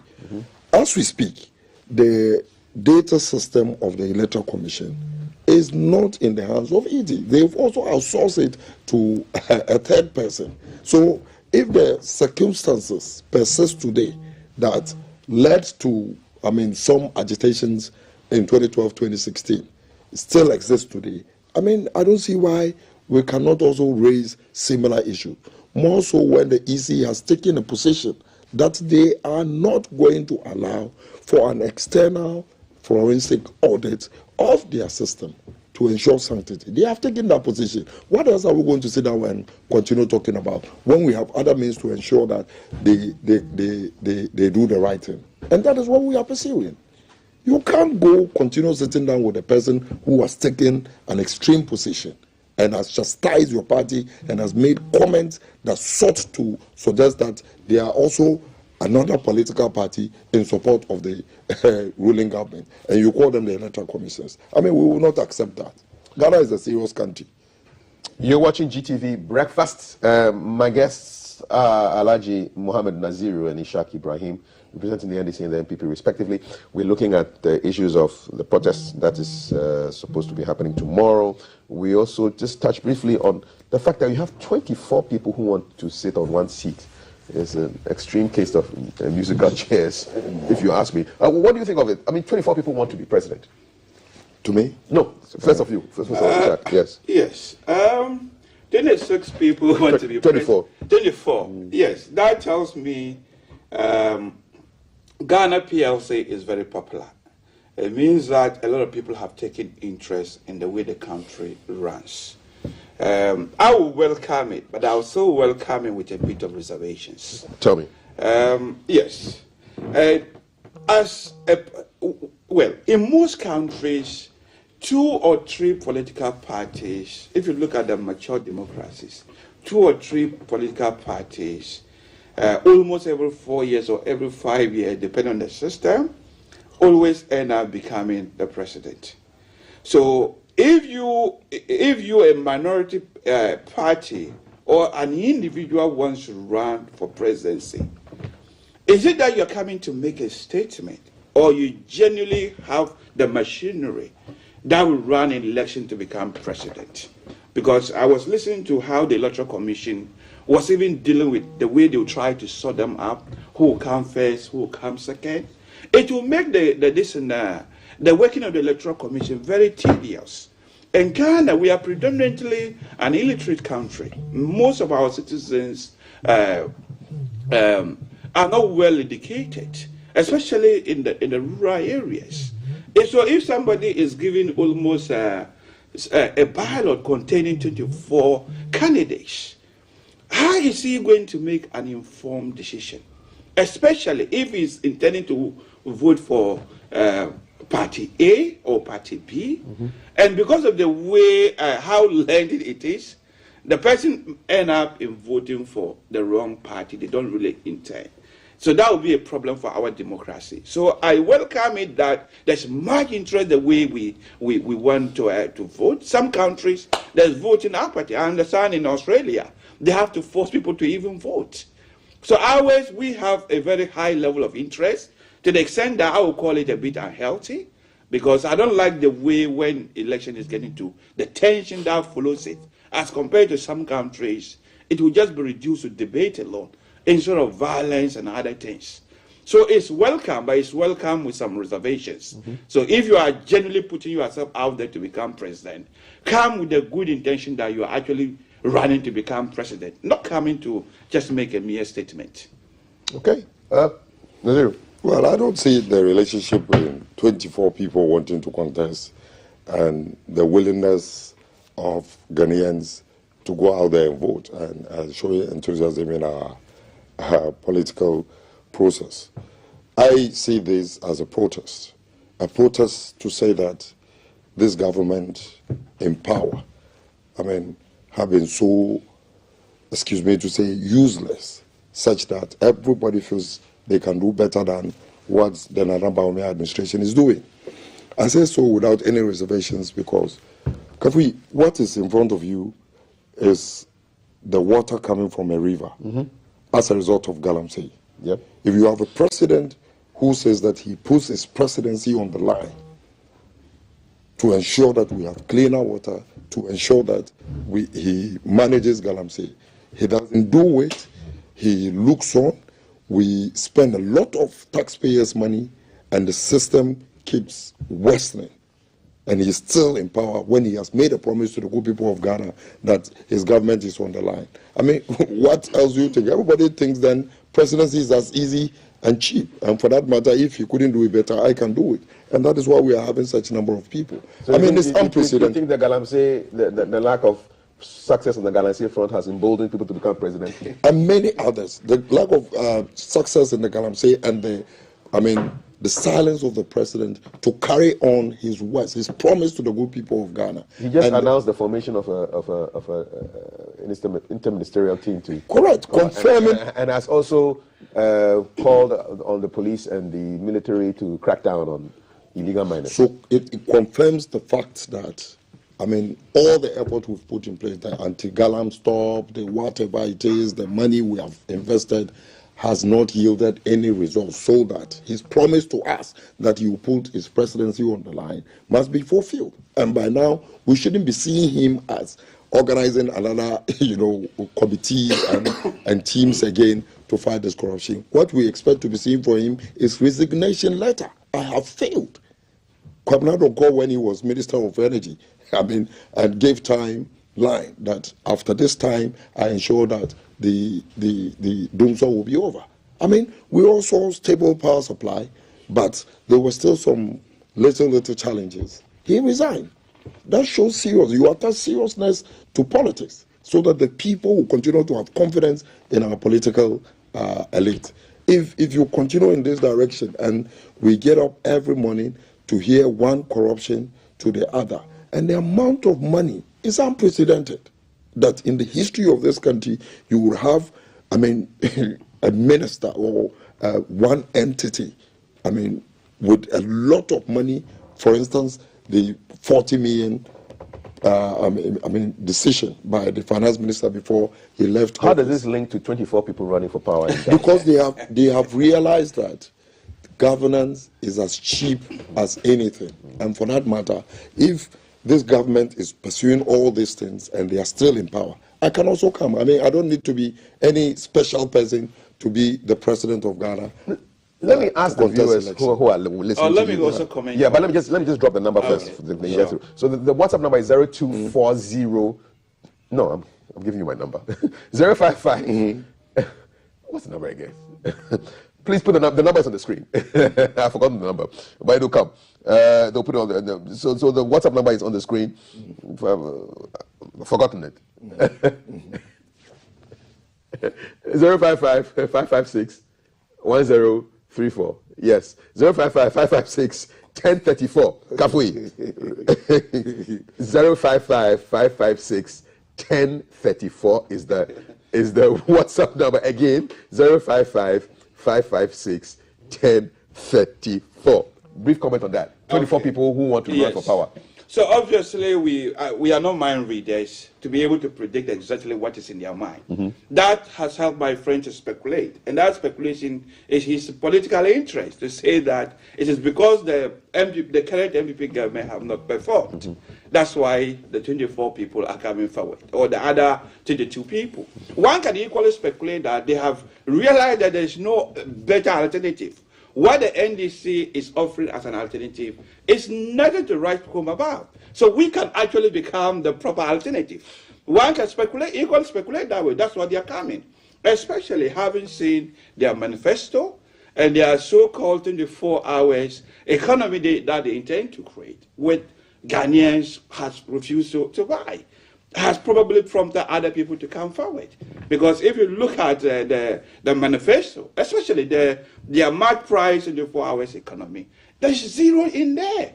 It is either something we are already having, because to say you are having 24 hours economy, is it government that really asks people to work 24 hours? No. I believe if you look at elsewhere, the way to do 24 hours economy is to create the enable environment for private individuals to make these decisions for themselves. I appreciate the fact that you are giving the NDC advice on how they should run the 24. But how does your policy link with the 24 people who want to run for power? No, what I'm saying is that the speculation could be that what the main opposition is offering is not any proper alternative. So they think who can be the better alternative instead of the NDC. All right. Because what they're offering is zero.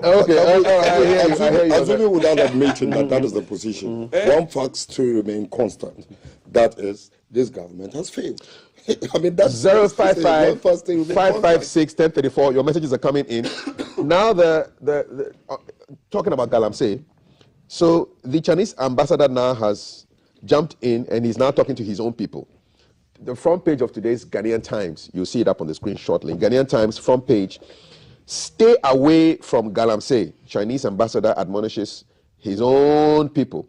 Mr. Tong Defa has asked Chinese residents in Ghana to stay away from illegal mining activities in the country, popularly known as Galamsey. He has also urged the Ghanaian government to deal with Chinese nationals engaged in illegal mining activities in Ghana to serve as a deterrent to others. The law, he said, must take its full course on any Chinese who disrespect the laws of Ghana by involving themselves in the destruction of water bodies and vegetative cover of the country. Mr. Defa said these in response to a question about the involvement of his compatriots in illegal mining during his maiden engagement with selected journalists at his residence on Thursday in Accra. So he says the Chinese government discouraged its citizens from undertaking illegal mining activities in Ghana. He says there was a Chinese company doing legitimate mining business under strict environmental mining laws in Upper East region of Ghana. Quote, we support rule of law, and so we discourage Chinese nationals from breaking the law. This is not the first person who has spoken about this. In 2018, the Chinese President Xi Jinping, urged his Ghanaian counterpart, President Akufo-Addo, to punish those who engage in illegal mining. So, is this where we've gotten to now, where ambassadors are telling, they're not even talking to us, they're talking to their own people. Don't misbehave in these people's country. Their president talked to our president and he's asking him to punish. Is that where we are now, Ishak? Okay, I would. Why should the Chinese be giving advice? I'll talk about to us. I'll talk about Galamsey in general, but I'll briefly touch on that. Yes, the Galamsey is a national issue. Nobody doubts that. Our common good lies on we putting politics aside and fighting this with our collective efforts. But you see, when I hear that, I laugh because do not laugh. It is political. Yes, you have non-political actors involved. Yes, okay? It is also political. If an opposition party have had the opportunity to deal with it, they have not been able to resolve it.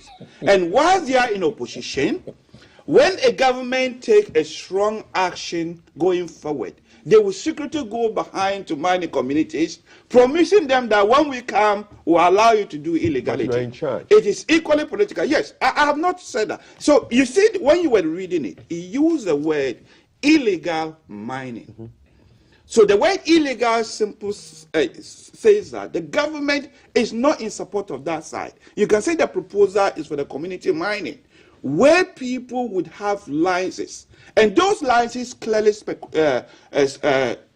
stipulate that you cannot mine in the water bodies and you cannot mine in other areas of national interest.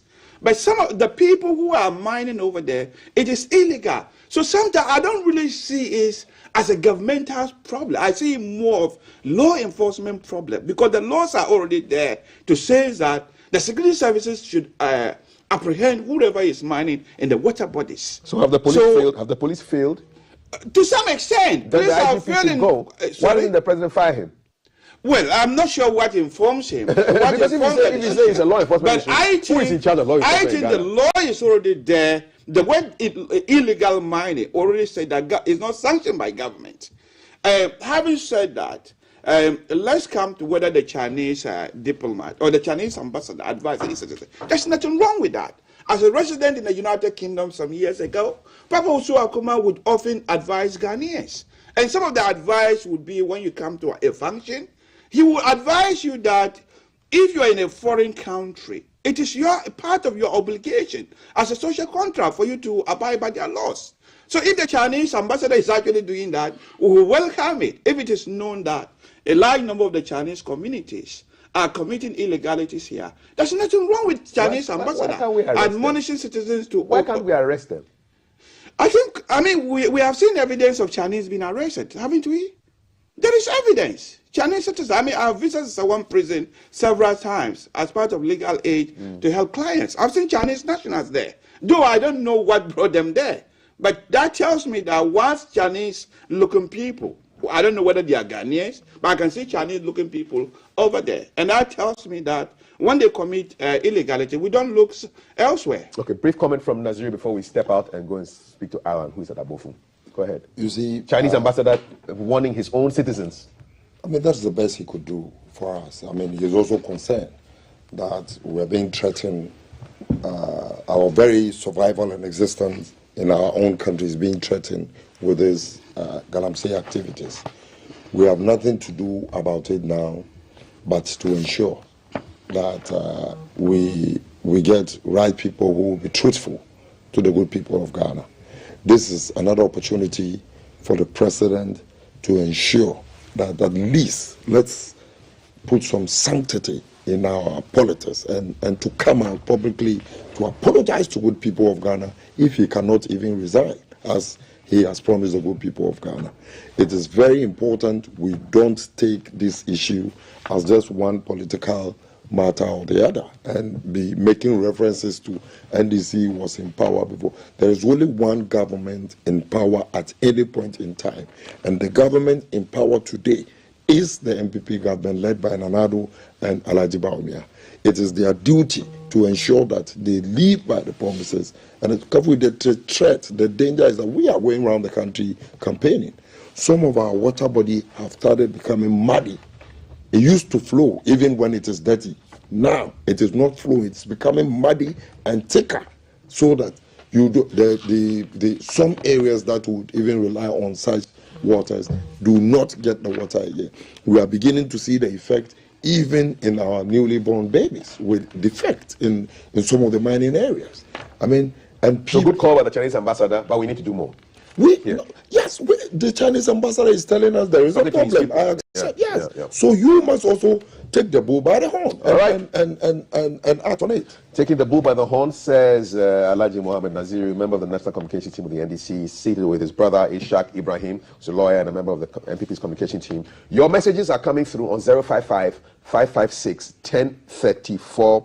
We've looked at the Chinese ambassador calling on his people to stop misbehaving and don't do the illegal stuff. We've looked at the protests that the NDC is planning around the country with respect to their issues with the EC and a call for the audit. And we've looked at the number 24, has nothing to do with an economy or a policy, but the number of presidential candidates or presidential aspirants who want to sit inside the Jubilee House and run things as president.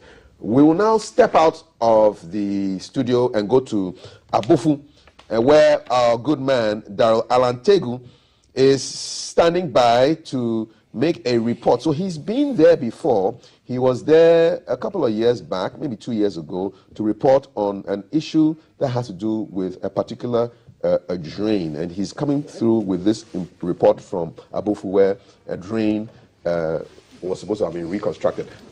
Daryl, good morning. Welcome to the show. What can you report from Abofu on Keep an Eye?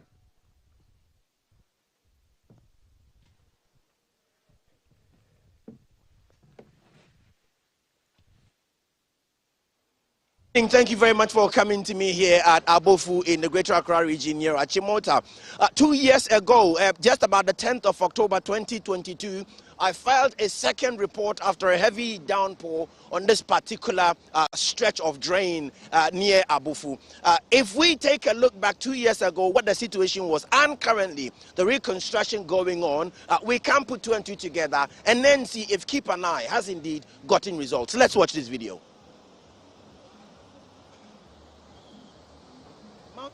The volume of water that goes through this drain.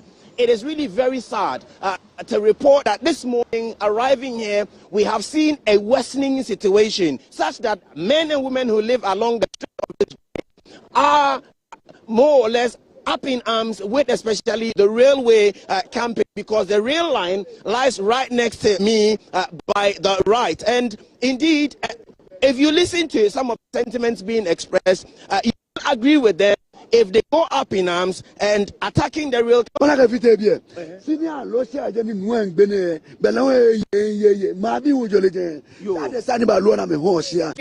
the poles to allow the erosion to take away the soil, moving all the homes and houses along that stretch, perhaps not.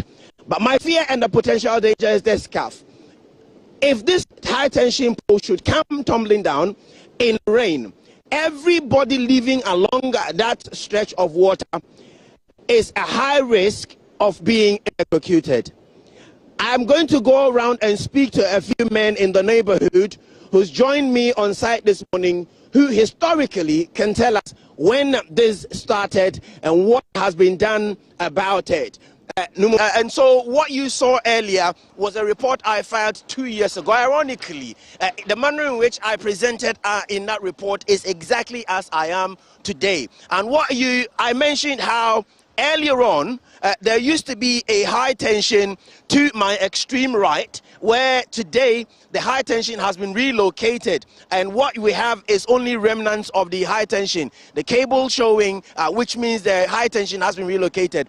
There are many houses lining up the banks of this drain has naturally been taken care of by the numerous rainfalls and erosions that has taken place.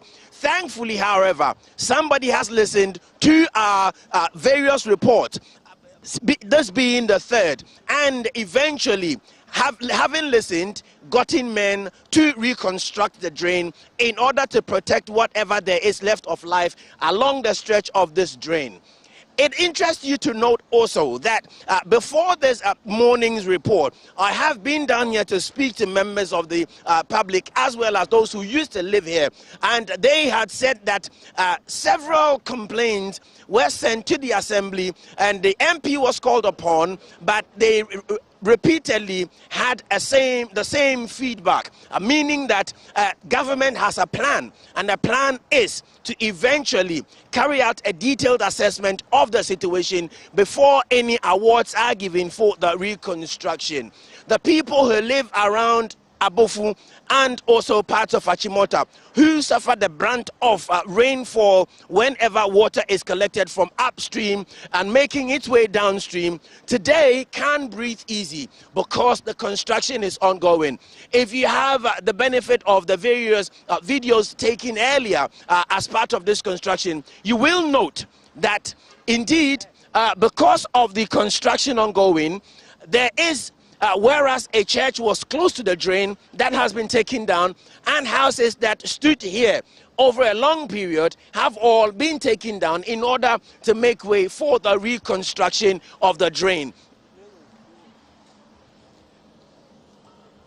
Now, as work is ongoing, it would not be okay for people to be allowed to continue to live in and around here. And so the boulders, as we reported 2 years ago, are still standing, protecting and doing its job, but the construction is ongoing in earnest to ensure that the safety of members of the public is preserved. This so far is the situation. This so far is the situation as we have it here in Abofu. Thank you very much for joining us. As always, my name is Daryl Alantego, bringing you a live follow-up report and a keep an eye gets result. Keep an eye gets result. The construction of the drain, as we have reported several times in the last 3 years, our last report being 2022 October 10, is currently being constructed. Thank you to all who listen, the assembly members, the MP, government, the people of Abofu say thank you very much. Okay, thank you so much, Daryl, for giving us that report on that Abofu drain, on the level of reconstruction. You're watching GTV Breakfast. The WhatsApp number is 055-556-1034. We urge you to direct the questions to my guests so that they can answer them to the best of their knowledge. Okay, so this is a big story here. Even at 10 cedis per month charge, that Atakwame clay building didn't attract anyone to rent. But when these Galamsey operators arrived, our parents have rented out that Atakwame building for 200 cedis a month. Your mother's drinking bar in the village is now booming. Your kid sister has sacrificed her secondary education to cook and sell at Galamsey sites. Your senior brother is now rich and famous through Galamsey money. While your entire nuclear family is directly or indirectly involved in this Galamsey chain, you, the so-called educated one who lives in Accra, sits on social media, blames and insults politicians and leaders for destroying our forests and water bodies, as if you are not privy to what your own people are doing back home in our villages.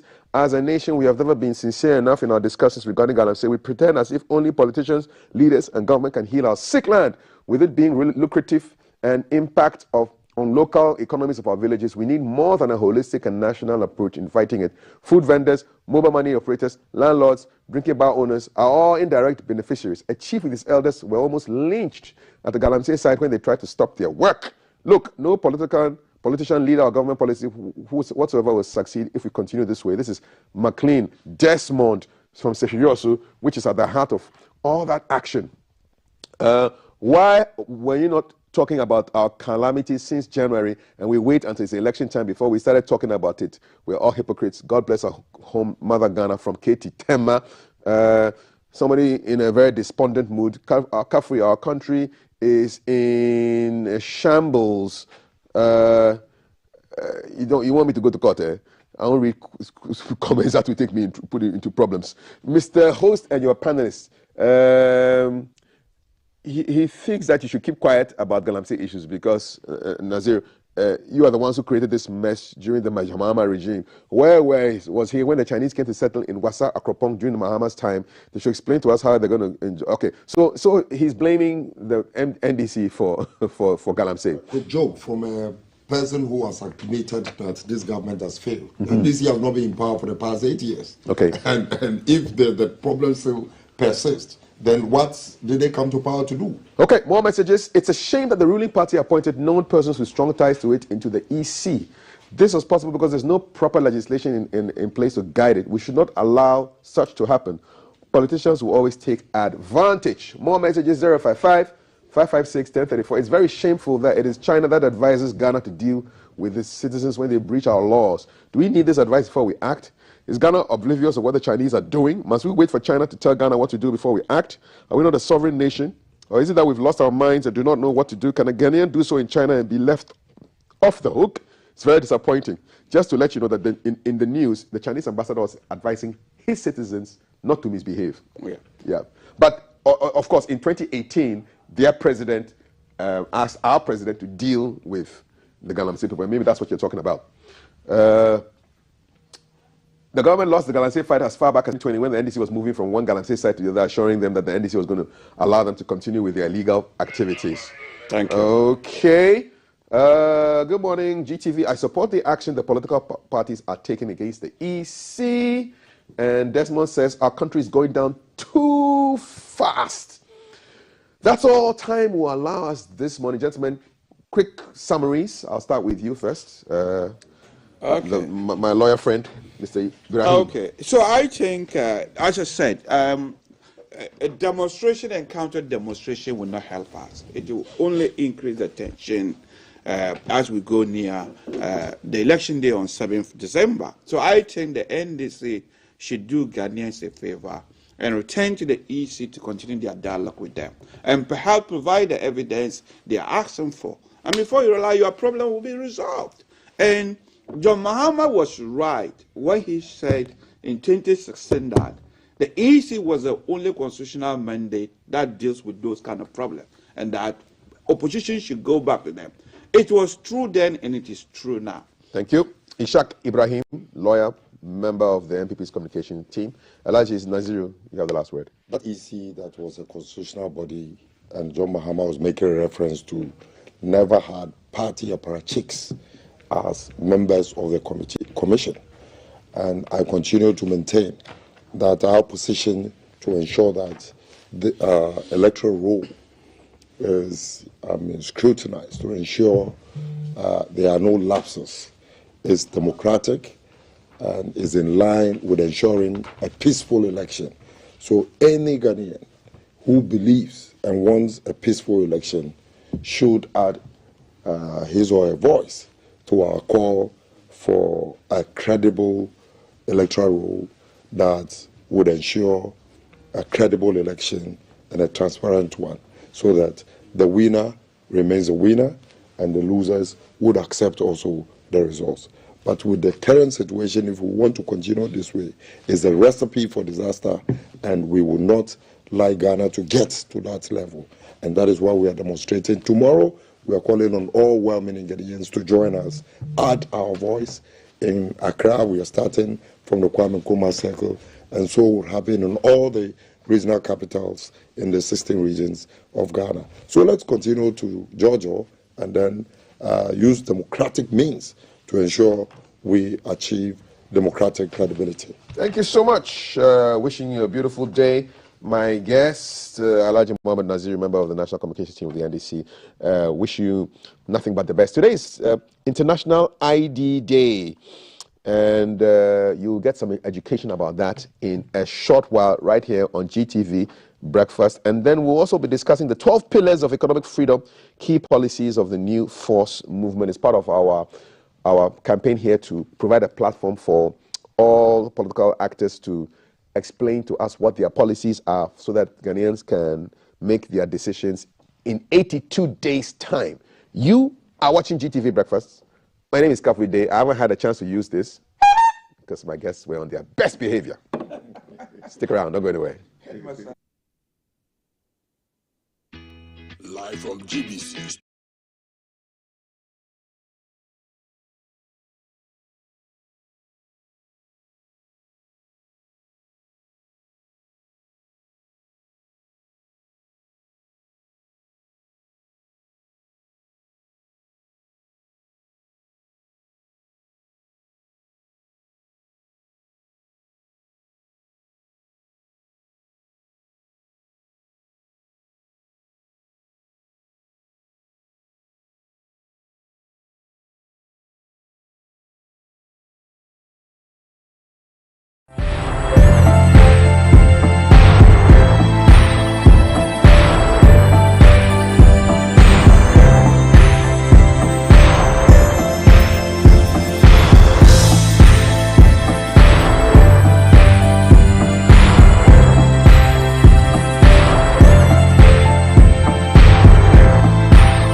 Election Day, December 7, 2024. I am Maltiti Saida Sadek, and this segment is our Manifesto Watch.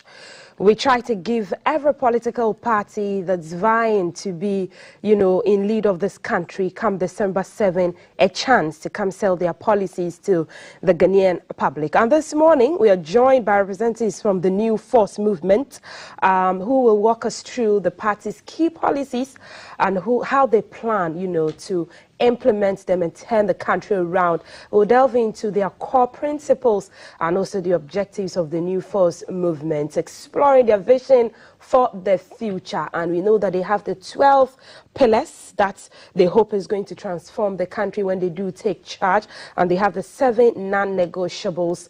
You can join our conversation by sending us a WhatsApp message on 055-556-1034. We're streaming across social media, GTV Ghana, on YouTube at the GBC Ghana. This morning, the one in charge of the discussion for the New Force movement is Hubert Baidu. He's lead economic analyst. Good morning, Hubert. Good morning. Welcome to the show. Thank you. Thank you. So we heard from the leader of the New Force, Nana Bediako, when he launched the manifesto and the policies, the transformation, the big transformation plan and agenda. We'll bring an insight of all of this because we covered it and then we brought you stories about that. So let's bring the insight now and then we'll sizzle it all down with a conversation. Jobs in 10 years. But To be honest with you, a machine, a plant, is the only thing that can give you jobs in 3 different shifts. 8 hours times 3 a day. That is what I call 24-hour economy. You need industrialization. Who sells gari for 24 hours in Makola? The women in Kejetia and Kantamanto cannot work for 24 hours. It would take a factory. It would take a plant, a production line to give 3 shifts a day. No industrialization, no 24-hour economy. I have brought you your economic freedom.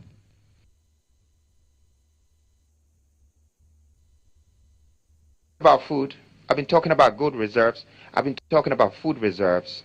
All these reserves, it's for the states. It's for the nation. This is what I call a Japadia, the real Japadia. Because you need an equity of what belongs to you. As one, we have to have a share of whatever that is on our grounds. We have to get jobs from it. We have to create wealth out of it. And we have to get the skill set out of what belongs to us. It's on our ground. We are the landlords of Ghana. It should be shared among us equally. But with all the reserves, there's one thing that I would like to add. And I know we probably never thought of it. But why do we buy money? Why do we have to go to England or go to Switzerland, to Delarue, to print our money? And after we fly or ship the money, before we have money? What happened to the industrial power that we're creating now? We are going to print money at home. We don't need to go to England or America to print money. We don't need to. Yes, so there's one on the currency revitalization, which is part of the 7 non-negotiables, and we'll get to that, and Hubert will break that down for us. But Hubert, what's the core ideology that Nana Kwame Bediako and the New Force movement is trying to drive to be able to transform Ghana? Well, good morning once again. Good morning to all the New Force members, especially to Nana Kwame Bediako. If you make an attempt, Mauti, to get into the mind of Nana Kwame Bediako, what you see is a very successful young businessman who is concerned about where the country is heading to. And he seeks to move the country from reckless spending to a realm of investment and purchasing. And once you get into that realm, you are thinking of prudential management. And the practice of prudential management emanates from a conviction of what is ethically and aesthetically right. And most importantly, what is economically expedient. This is the main agenda of Nana Kwame Bediako: investment and development, making the country profitable and great. Okay. Investment, development, making the country profitable. Let's go through the 12 pillars of economic freedom proposed by the New Force movement. I mean, it spans from gold to, agriculture, transportation, water. I remember when he mentioned taking the sea to Kumasi or expanding the waterways to the Ashanti region, and maybe the concept didn't go down well with a lot of Ghanaians because they kept saying, how is this possible? So kindly walk us through what the apostolic governance seeks to do. Well, the apostolic governance is simply running the country with just 12 ministers, okay, and a president.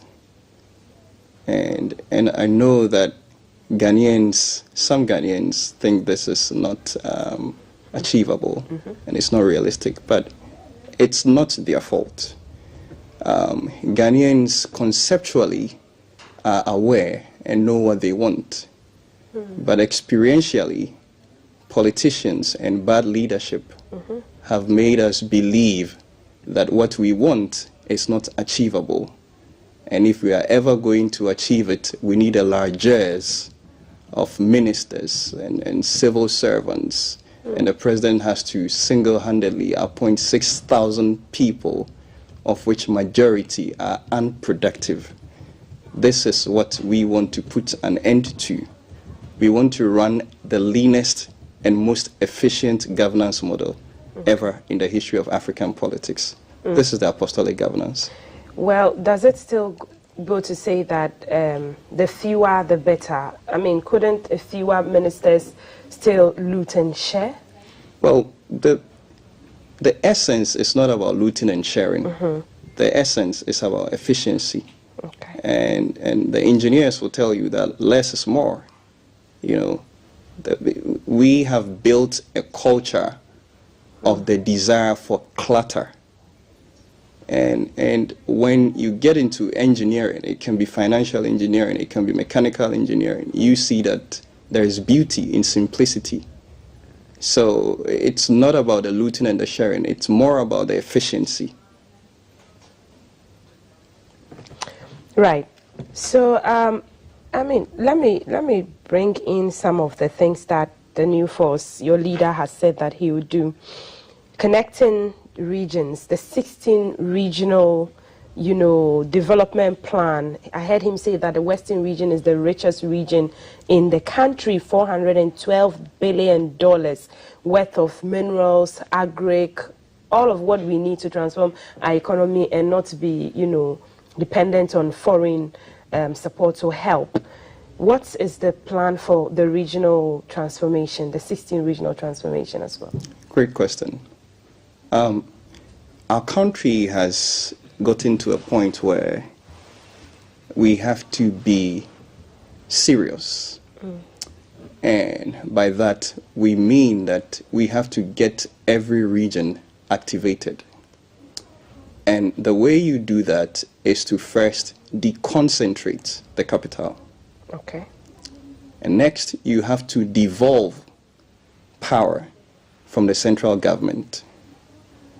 And the next, you have to make the country truly fiscally decentralized. Don't you say that's already happening with the district assemblies? No, it isn't. It's a facade. It's an illusion of democracy. Our constitution makes the president a de facto dictator. Does it? Yes, it does. And these are some of the things we seek to change. We want to make every region profitable. And that's why we are not going to appoint regional ministers. Okay. The regions must be run by CEOs. So we tell Ghanaians that we need to run the regions with 16 CEOs who have actual executive duties. These CEOs are to oversee, supervise, and make sure that the industries we are going to set up deliver and they meet set KPIs. And so you mentioned the Western region. The Western region has attributable mineral resources, nominally, of about $412 billion. And if you consider compound annual growth rates or growth return of gold alone, and you make a 10-year projection, you are talking about $1.5 trillion of wealth in the central Western region. And you cannot say that they feel this in their pockets. But why has it happened this way? This is what we want to change. We want to make all the regions work again. Okay. Want to make all the regions work again. Let's break it down. The regions have food. They have water transportation. They have mineral resources. If you're connecting the regions, making them independent on their own, what's the big plan with transportation, with carting goods from the farms to market centers, from the regions to the capital for export as well? Yes, we have said on several platforms that Ghana is at a point where we have to find the locus of the line of least resistance. And what that means is we have to do what is cost effective, what is the cheapest investment, but gives us the best returns. And once you get into that realm and you're thinking of transportation, you begin to think of what to do with the waters, how to dredge them and create canals, how to create reservoirs that will feed the canals, and how to create sub-regional interconnected railway network across the country. And you construct them all the way to the borders. This is a paradigm shift. And this is what we should have done many decades ago. We began with Singapore, we began with South Korea, and they have all these. Why haven't we been able to do this? We have a failed leadership. And the earlier we change it, the better. So, talking about water transportation, the canals, you mean you're going to expand like the Volta Lake? Absolutely. To get to places hitherto didn't have water transport there. Absolutely. And once you do that, what you actually achieve is that you induce entrepreneurial hunger in these so-termed villages that have suffered economic anemia. You induce cross-border investment, and you create a lot of jobs that they otherwise would have never thought of. And all this is in the 10-year plan? These are in the 12 pillars. In the 12 pillars. And the 12 pillars culminate into the 10-year plan, which are the 7 non-negotiables of Nana Kwame Bediako. Right. Well, I see the Eastern Corridor as well, and on the water connectivity and the railway, I know that crucially, since that links to the Togo border and there's a lot of farming activities there, transportation is crucial in that area. And let's tie it into health as well. What's the big plan for health? Transportation is key for health because in rural communities, how to get to health centers is a problem. And then the health infrastructure itself is a problem. Well, the big problem with health in Ghana is affordability. And that's the reason we don't even have quality healthcare, because the investor don't want to put money in there because they know you can't pay. And so if you check Pillar 6, you find the SNIT revolution. It's a paradigm shift. We want to create a market capital for investors. And what we want to do is that we want to change the usual waiting period of 35 to 40 years before you get your SNIT benefit. We want to turn the SNIT into a state insurance corporation where you can access your claim after 5 years of contribution. And this claim will cover health, accommodation, and education. We have found that these are the 3 basic needs of Ghanaians, and those basic needs don't change with age. They are constant. And once we are able to do that, we can create a market capital that gives investors cashback guarantee, and then they can build the health facilities. They can build the health, medical equipment that will assure people of quality health care. So that's the SNIT revolution. Okay, let's look at industrification. Is it a tie of industry and education? Industrialization and education. Okay, break it down for us. Well, you have a country where we still study from syllabus that are not relevant. And that's why we have millions of graduates who are not fit for industry, because they do not have the skill set that are required by the industries and the multinational companies. And so the first thing you want to do is to overhaul the curriculum and begin to build a generation that have an industrial mindset. You want to breed entrepreneurs. You want to breed business leaders. And most importantly, you want to begin a mental revolution And what we mean by that is we want to establish a national conscience, a nation that is socially cohesive, a nation that loves the people and they love what we produce.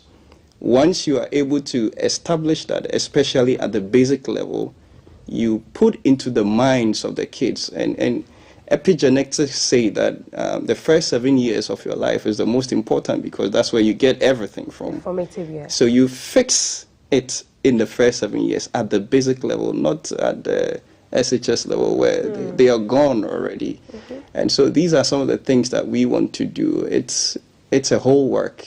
Right. We want to change Ghana. On industrication, what about this issue of, is the rich that can afford because there's education and industry being tied together currently, but maybe not in the education and industry being tied together currently, but maybe not in the manner in which you have just explained. So it's only the rich who can afford certain, and as you say, latter parts of their lives, tertiary institutions that immediately they finish, they are guaranteed of a job in a certain company because the school has that connection to. But those in public universities, those who can afford, that doesn't happen. How is it going to simmer down to everyone?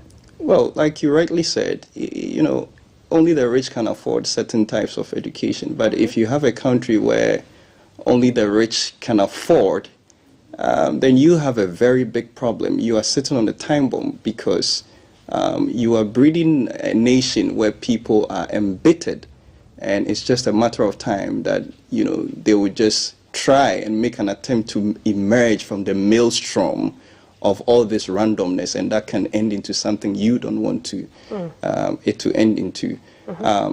So you first have to create the jobs. This is what we are talking about, the 16th Regional Industrial Revolution, and you have to build the skill. The reason countries like China have developed is because they have the skill. Okay. It's not just because they produce things that are cheap. They have a country that is resilient. They have a country that is ready to work around their clock. So we need to build and weave this kind of nation. Success doesn't happen by chance. We can wish, Ghanaians can desire to have a successful nation, but the courage to begin is more important than the will to succeed. Right. And we want to begin now. This is the vision of Nana Kwame Bediako. The courage to begin is more important than the will to succeed. Nice. Let me bring it down to sports and creative industry. Since we're talking about industrication, what's the big plan for sports and the creative arts space? Ownership and control. Okay.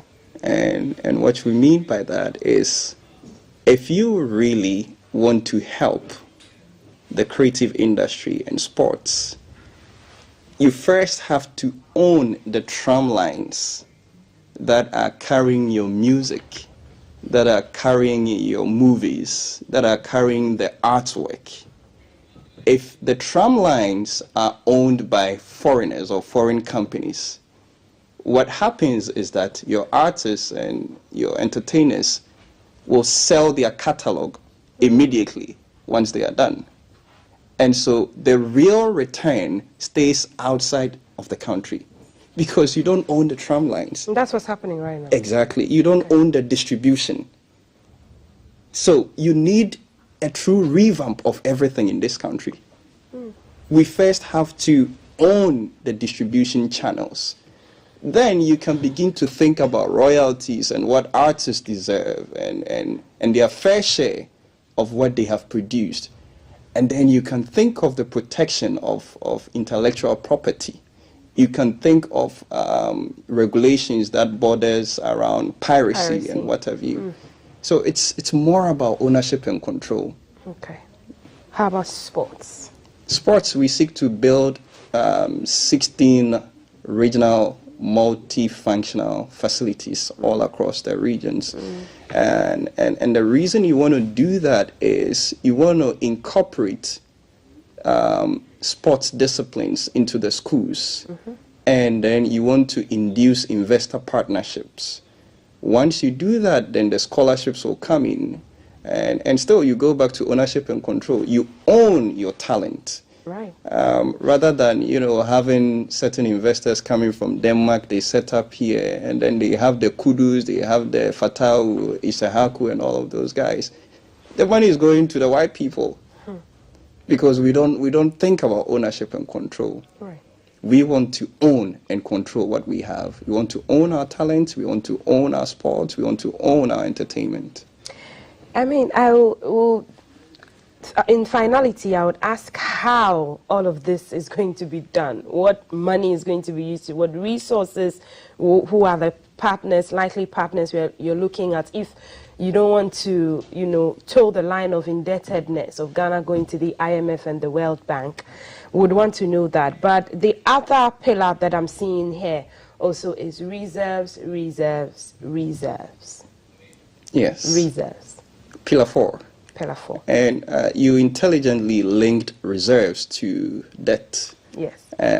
Because, that's exactly the problem we want to solve. Mm-hmm. We want to solve debt with reserves. Because if you don't have reserves, you don't have a bargaining power. Mm. If you don't have reserves, your country will plunge into inflationary depression. And I tell people that we are heading towards that stage. Why has it been so difficult to have reserves? Because our leaders have failed to think around those lines. Hmm. Listen, Ghana has more gold than any country in the world per square meter. Any country in the world. And if we say, economists say that, gold is a natural hedge against inflation, then we should have never had any problem with inflation. You see what I'm saying? But we don't have the consciousness of shoring up reserves. We don't have the consciousness of trying to understand how difficult it is to shore up these reserves you talk about. Because if that's an alternative that's going to clear all of this indebtedness and puts Ghana on a path of economic freedom, why has it been so difficult? And how easy is it going to be for the New Force movement to do it? Well, it's not an alternative. It's a must. You cannot develop a country without reserves. There is no developed country that doesn't have reserves. Talk of America, talk of Switzerland, talk of Japan, talk of China. They have thousands of tons of gold in reserves. And most of these countries buy the gold from us. They are mining our lands and they are destroying our water bodies, and we don't have the gold. The leaders don't have a political will to do what is right. People have said that, look, let's take politics even out of it. It looks like we are failing with looking for the political will to deal with this. Exactly, and that's what I said when I began, that you have to think of prudential management once you go into investment and purchasing. And prudential practice must emanate from a conviction of what is ethically and aesthetically correct, and most importantly, what is economically expedient. What is the cheapest investment we can make and at the same time have the most returns? This is the kind of thing, it's common sense. The whole secret of finance is that your weighted average cost of has developed on increased taxes. And governments and leaders who don't have ideas are the ones who increase taxes to solve problems. You have to go into real revenue generation. You have to get into investment and purchasing. Once you get out of the realm of reckless spending, these become apparent. They become glaringly obvious to you. And you allow the natural hierarchy of economic activity to prevail. Right. That's what it is. Currency revitalization, since we're talking about, reserves, debt, what's that looking like? Is it the one single currency for all African countries that a lot of, people like Julius Malema and all the activists have been preaching? What is it? Well, a single currency is not a bad idea, is it? Well, you're the economist, so tell us. But most importantly, Malti, you cannot think of a truly economically integrated Africa without cross-border payments. It's the only way. Right. The currency is the language that can transcend the borders. And that's why when you get into the Eurozone, they all use the euro, you know, the NAFTA. And we have tried to create African free continental trade area. But, you know, it goes back to the question of where are the supplies? You don't have the industries that are producing the stuff for you to trade. So you render the free trade area useless. So that, in conjunction with, you know, building a reserve currency status, then you can really induce a cross-border and economically integrated Africa. Is the only way. Is the only way. It's the only way. Send us your messages on 055-556-1034. We're sitting with the New Force movement, and they're talking to us about the 12 pillars of economic freedom, and in it the 7 non-negotiables that we are breaking down to your understanding. We've talked about reserves and minerals, we've talked about sports and the creative arts space, we've talked about industrification, industry and education, and we are live on GTV Ghana. We're streaming there, so you can leave your comments there. I'm just going to read a few of the questions here or comments. Anointed Psalm joins us on Facebook, and he says Hubert is well learned and knows what he's talking about. The New Force in Idaswaba, okay. No insults, good presentation, brilliant solutions. This is what Ghana needs, not what the other parties are saying. Well, this is what Anointed Psalm is saying. Other questions. The New Force movement is leading Ghana to a new, or comments, I should say, to a new perspective. NDC and MPP both have had their term, and it's fair we all give ourselves the chance to change levels. Someone is asking how old you are. They think you look really young, and they are enjoying your economics. Okay, Adam Dogbe, the New Force movement is leading Ghana to a new perspective. Thank you, Adam. Listen to him very well. New Force hope is coming. Ebenezer Jachi joins in with that one. Greetings to my brother, Hubert. Okay, well, send us your thoughts and your comments if you have questions, because we've seen the questions on Twitter before the manifesto launch and even after the manifesto launch. So if there's anything that tickles you, send it out on 055-556-1034. Hubert, let me bring your attention to energy cities now in the 7 non-negotiables. What do you plan? What does a New Force plan to do with this? I was saying earlier that there are still a lot of rural communities that need electrification. Well, when you want to build industry, you have to consider energy. And in consideration of energy, you think of tariffs and how to create competition, how to make your tariffs competitive, because the investor is thinking of how to power the industries. And like we were saying initially about reserves, we already import more than $1 billion of gas oil every year. And we have oil that we can refine. So once you reverse this, if we don't do this as a country and as a continent, we will forever be in the palms of, you know, the imperialists. And we're talking, the talk is about green energy now. What are we looking at? Solar, electric cars? Well, you need a power mix. Okay. So you have to have a consolidated energy source. You have to have the hydro, which we have already, the thermal, which we have already, and we have to go big into solar farms. We have to go big into windmills. We have to go big into biomass, because we produce a lot of waste and we are not using it for anything. But you need the nuclear energy. The initial cost is massive, but it has a half-life of 40 to 60 years. So the benefit is enormous. And that's what I keep saying, that We have to find the locus of the line of least resistance. And he wants to ask about the paradigm for persons with disabilities. There's a question there. Okay. Good morning, Multity and Hubert. Very intellectual questions and dispositions. What is the future of the freedom pillars granted the challenges of the South-South dialogue? So you want to take that, Herbert? Hubert. Or we take some more? I want to know how the new force intends to raise the $50 billion from other African nationals owning Ghanaian passports. Yeah. Let's take them. Okay. So in terms of the 50 billion, once you have a booming economy, everybody wants to be part of it.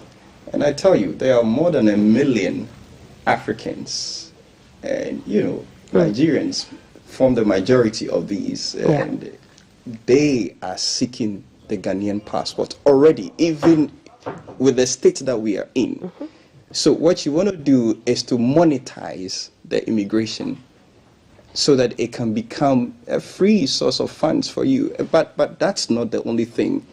It's a way to begin African unification, because for so long we have been regionally separated, and internally we've been tribally separated, and that's not good for our development as a country and as African people. So apart from the 50 billion that we want to raise, it's more about African unification. Somebody asked a question on disability. Yes, PWDs. You want to rush through quickly. With the teaching, we already discussed the SNET revolution, which is to create a market capital for the education, the housing, and the health sector. Once you have that market capital and investors are coming in, they are building the schools and they are paying the teachers. So, it's like they own the teachers and they have to pay them well. It's not on the government anymore. They are paying them top city, not top dollar, top city. Who are these investors? Are they Ghanaian? It can be anybody, because if you're building a country, you're looking at domestic investments and FIIs and FDIs. So wherever the money is coming from, we seize it. You seize the money. We'll give you a last word on Galamsey, but Kaf still has some more. Okay, so a lot of people are excited about the conversations. We need a new force to build Ghanaian citizens of the NDC and NPP jail. Eugene has said like 10,000 of the same thing. Yes. He says, when wisdom is speaking, all negativity is bow and shame. Eugene from a brief, just in love with the message. Anymore? Please, can you ask your new force guests what they will do about public transportation when they come to power? What's your plan for public transportation? Yes, Pillar 2, we mentioned water transportation and sub-regional railway network, which is one of the most important things to do as a country. You want to be able to help people to move freely across the regions and continentally also, because I've already said that what we are thinking about transcends the shores of Ghana. And once you do that, you inspire other African countries to continue. And that's how you create an economically integrated continent. How about internally? That question, I'm sure, also would beg the minds of people on fares, pricing. When fuel goes up, transport unions increase fares. The cap on who should increase what, how much should be increased as well? Yeah, but Multi, if you're a country that is importing over 2 million metric tons of gas oil, like I said earlier, how do you control fuel prices? It comes back to ownership and control. You have to at least cut this importation into half. We are an oil-producing country, but we are a net importer of oil and petroleum products. We have to reverse this, and it has to be done immediately, lest there's nothing we can do about fuel prices and transportation and lorry fares and whatever. Okay. National security and data sovereignty. Excellent. I see politicians talking about database of the EC and data integrity. Listen, this is the new age. The world is moving into Web 3. And so we have to move all our data onto a distributed ledger technology, which is truly transparent, it is immutable, and you can't compromise it. This reduces corruption, this reduces fraud, this creates transparency and brings investor confidence. And it's one of the things that we want to do, Pillar 11. Finally, Galamsey, and I'm just going to serve you some of, this. I'm sure, probably if I didn't ask you, well, I need to give it a good shake. Ask you before you saw this, you'd be wondering what this is. And this is from months ago from one of our rivers. Which river is this? River Pra, I believe. Yes. I'm sure it's over a year. So that's yours, Hubert. What's the new forces grand agenda for Galamsey? I mean, you've talked about reserves, mining, and doing it well. How are we turning back these our water bodies into the clean, clear water that we know? Multi, we don't want to deal with the symptoms. We want to go to the root. If people don't have alternative source of income or living, they will test economic activities and they will find out that there is a lot of money in gold, and that's what they will do. It doesn't matter. They will do whatever it takes. They will risk their life because they are suffering. And so what you first have to do is to get the triangulation right. What I mean by the triangulation is the gold, the water bodies, and the farmlands. You have to create an economic harmony such that they all fall into a rhythm that brings everybody in tune, because it's already gone. People have already tested the activity. And like I was saying, you have to allow the natural hierarchy of economic activity to prevail. It's already going on. You have to clear the water, you have to invest in bioremediation, but you have to formalize the activity and regulate it. And lastly, if you don't have infinitesimal detail of where your lands are, where your reserves are, where the gold is, you cannot begin to think of clamping down Galamsey. Okay. And that's what the leaders don't know how to do. Know where your reserves are. Yes. And then you know how to clamp down Galamsey. Absolutely. Thank you so much for coming on the show and talking to us. Just gone by, and what we've just discussed and broken down is the new force movement's 12 pillars, the apostolic governance, and the 7 non-negotiables. We've cut across healthcare, minerals, sports, agroeconomics, the biggest agri sector, shoring up our investment in our gold reserves, oil, currency revitalization, cross-border integration and transport. I've been speaking to Hubert Baidu, lead economic analyst of the New Force Movement. I am Altiti Saida Sadiq, and you can watch the show again, or this segment again, I should say, on GTV Ghana on Facebook. We're back with more on GTV Breakfast. Stay with us.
Breakfast proudly brought to you by Wake Purified Drinking Water, Medimosis, and Virtual Sound. I am Altiti Saida Sadek, and this conversation, we're looking at identification, National ID Day, and we're speaking to the National Identification Authority. It's a statutory body which is established by the National Identification Authority Act 2006, Act 707, to create, maintain, provide, and promote the use of national identity cards, commonly known as Ghana cards, for the advancement of economic, political, and social activities in Ghana. And we understand how key and important data is to development in our country. And to do this, we have Madame Ekubakwe Note, Corporate Affairs Officer at the NIA. Good morning, Ms. Ekuba. Welcome to the Breakfast. Good to have you. Thank you. Great. You can join us with your thoughts and comments on 055-556-1034. We're streaming our GTV Ghana. Share the feed there as well. Who qualifies to get a Ghana card, Ms. Ekuba?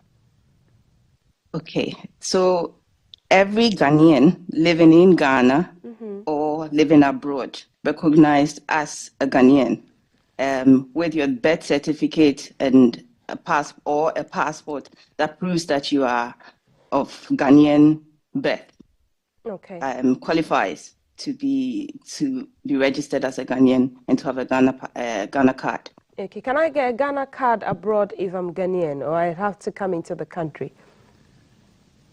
Currently, we have started a pilot of registering Ghanaians living abroad. Okay. We've done the pilot in Ottawa, and then we're going to Washington and New York to see how best this registration of Ghanaians living abroad would work out. So soon it may be a norm. Okay, good to know. What do I need to apply for a Ghana card or to get a Ghana card? What documentation? Like I said earlier, you need your birth certificate. If you don't have your birth certificate and you do have a Ghanaian passport, you can. If you don't have either, and you have a relative, and here we mean blood relative, maybe your mother, your father, or your siblings who already have their Ghana card, they can vouch for you. If none of these persons are available, and you know any public official, be it in the civil service, in the security services, or any such institutions, you need two persons of this caliber to vouch for you. When we say vouch, they sign a guarantee that you are the person you say you are, and they know you, and they are verifying that you are Ghanaian as you say you are. Right.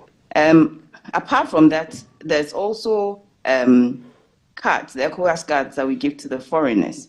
So, but it's the same Ghana card, and that is for Ghanaian foreigners who are living in Ghana 90 days or more, or permanently resident in Ghana and are not part of the ambassadorial persons. That's the protocol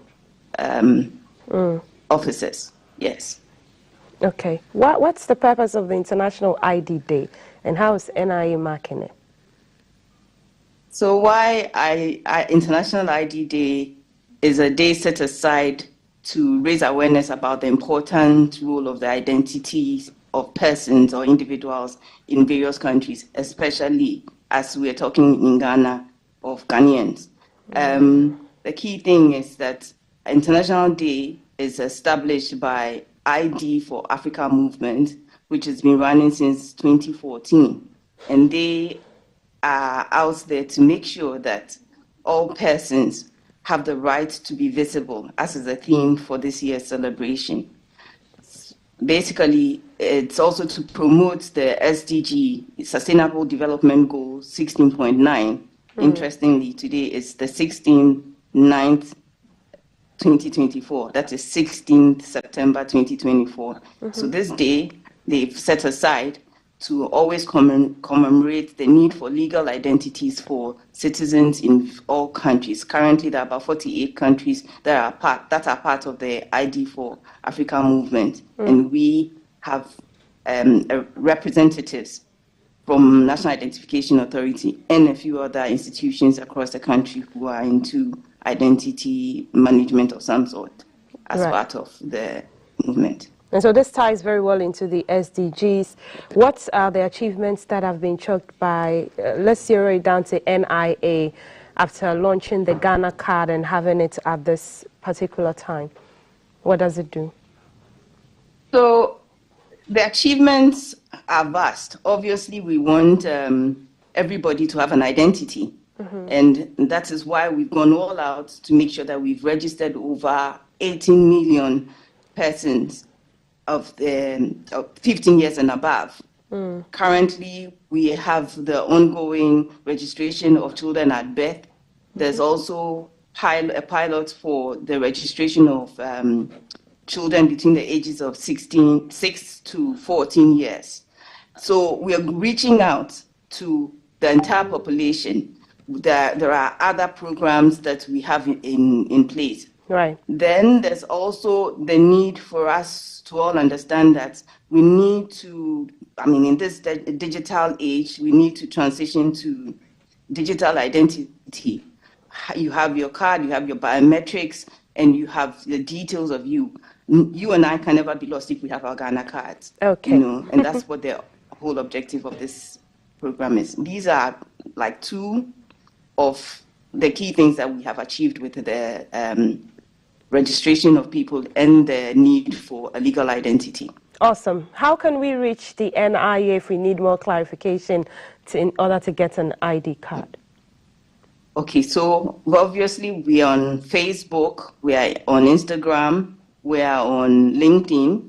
We also have an info at nia.gov.gh. Reach us through any of these platforms. We'll respond to you appropriately and let you answer the kind of questions that you have. We have inquiries from various diverse persons, and we respond appropriately. Okay, thank you. We'll definitely have you in the studio in person to give us more information about this and let us know how you intend to increase the 18 million to possibly the 32 or 33 million Ghanaians. Thank you. Kubakwe Note is Corporate Affairs Officer of the NIA. Thank you for speaking to us. And that's our conversation on a national or international ID Day, looking at the coverage, getting everyone an identity. 18 million covered so far, 15 years and above. And that's it. We are bringing you another interesting conversation. It's a Monday, but that conversation is going to make it feel like it's a Friday because these celebrity photographers are in the studio. Twinstone Beck, Swag of Africa News, and you don't want to miss that conversation. Stay with GTV.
Thank you so much for staying with us. On the showbiz segment today, we are joined by a dynamic duo of photographers known for their stunning works. With their unique perspective, creative flair, and unstoppable energy, they are capturing life's precious moments and turning them into breathtaking. A very high-profile corporate person, differently to capturing, let's say, an influencer or model or a celebrity. So you have to perfect that act as a photographer, and I think with our 9 years of experience in photography, we've managed to really learn hard and work our way to distinguish our skills in the art of capturing people of different backgrounds. Yeah, you want to touch on that, Menal? Well, for example, capturing a political figure and somebody in the entertainment industry.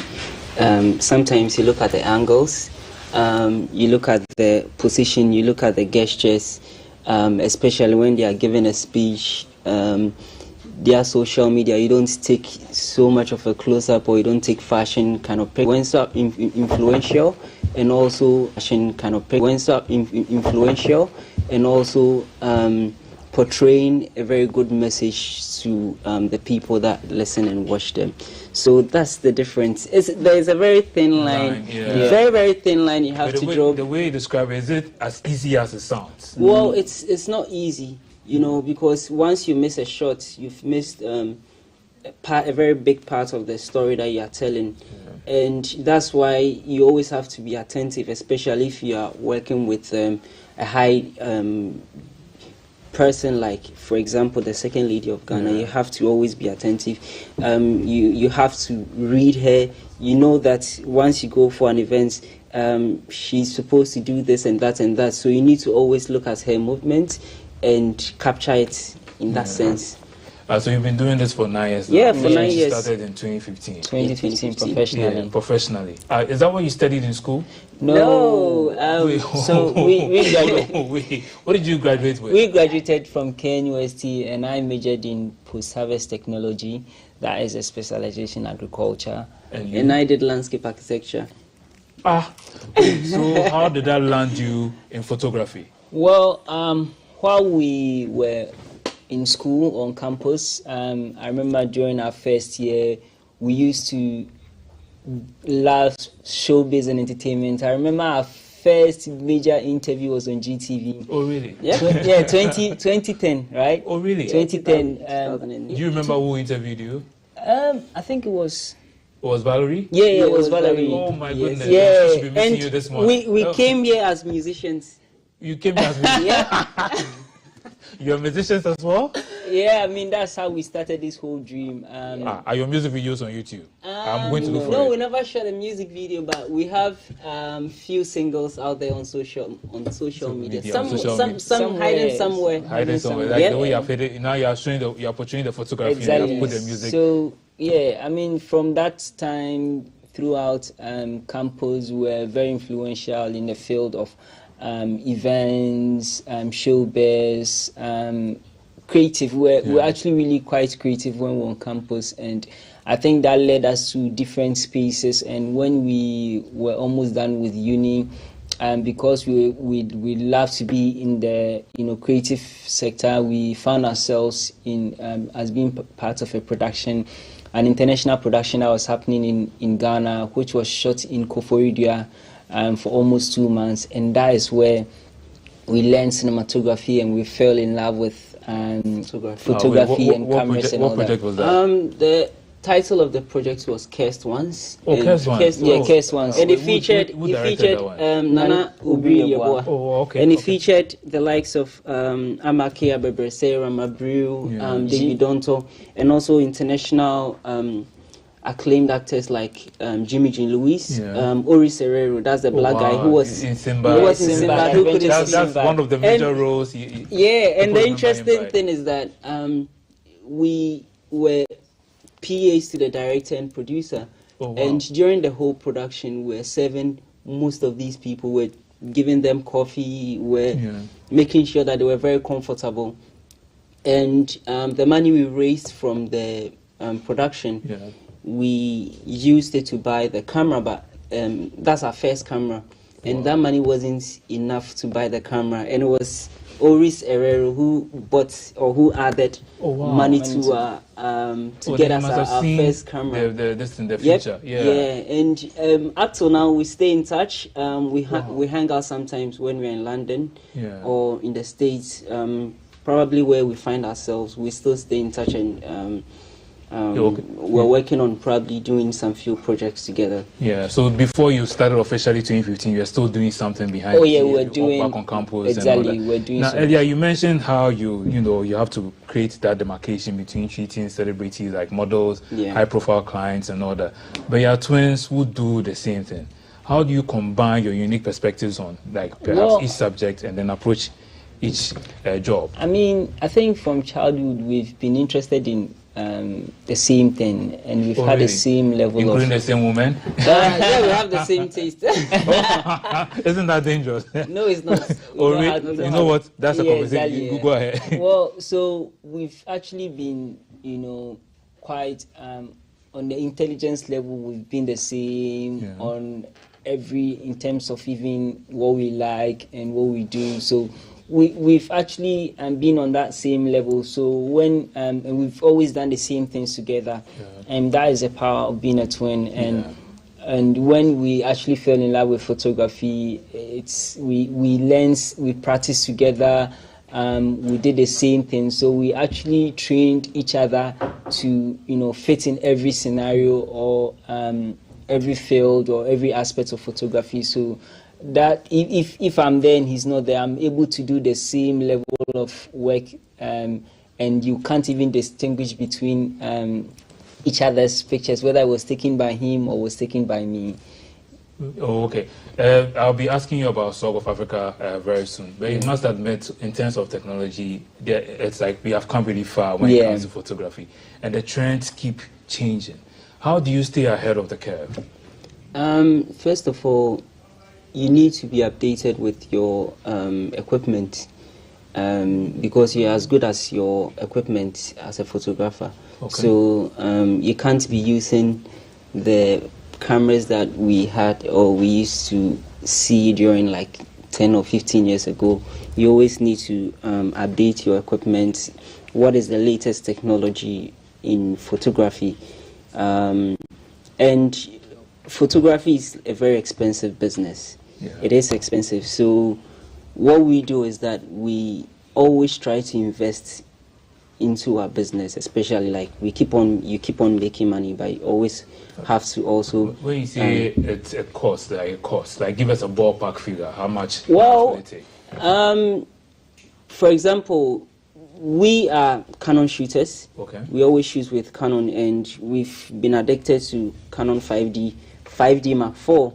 But then again, they also made the R series. So the R series, we have the R, the R5, the R6, and that also gives you a different flair because it's mirrorless. So when you say mirrorless, that means you can stand in front of a mirror and nobody will know. It's a photography terms. When you open a camera, you see there's a mirror. I'm so sorry. Go ahead.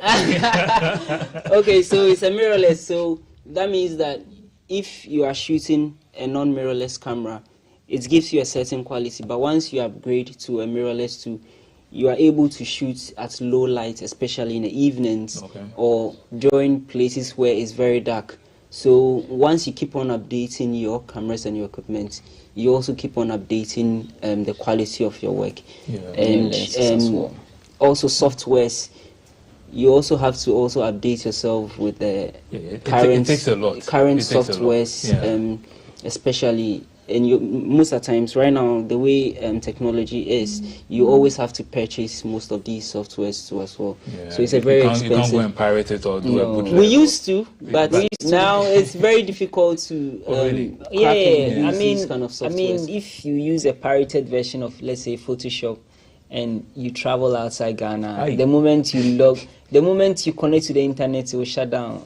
The software can't open because they are far more advanced than You can use a crack version here, but you can't use a crack version. Yeah, they'll put you in jail. Yeah. And since you're here, I want to put the both of you on the spot. Okay. Sometimes you read on social media that like the quality of our images on screen are terrible and all. I mean GBC, GTV and all that. Oh. But you are in the studio right now. Yeah. You told us about how you love to use Canon and all. Yeah. Now look at the cameras that are showing us right now. So tell people out there whether they are kick or we are abreast of the times. Let me tell the viewers out there. I Yes. mean, last time I've been to GTV, but we haven't come here in a long time. And I was telling my brother, and we go here, and GTV has the latest, one of the amazing studios.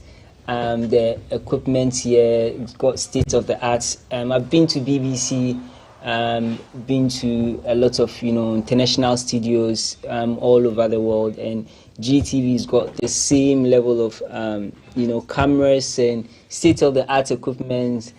And I mean, the studio is amazing. Thank you. The studio is amazing, and I think there's we are there. Yeah, of course. We are there. People telling us they can't see football on the pitch and all that. I haven't heard that one. But you know what? Speaking about Swag of Africa, what's with that? Is that like a blog or something? Well, we have Twins Don't Beg, and we also have Swag of Africa. Okay. And Swag of Africa is our parents' company that manages all our businesses. Oh, and, okay.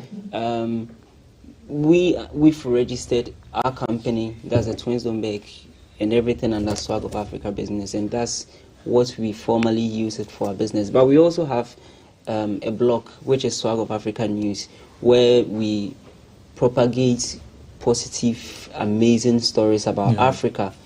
And we coming from Ghana too, we also use it as an opportunity to sell our country. So through Swag of Africa News, we've been able to be invited to shoot a lot of events here in Africa and even outside Africa.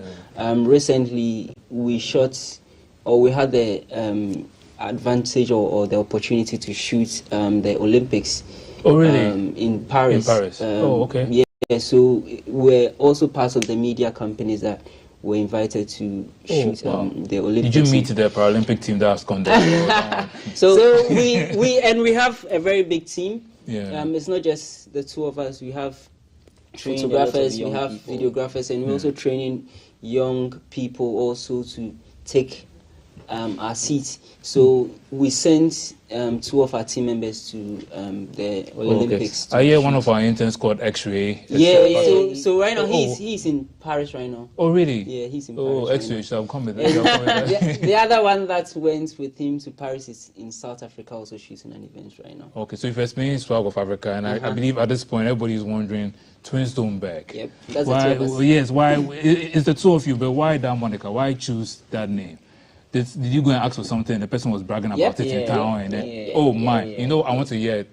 Go ahead. So, and in our days of doing music, that was 15 years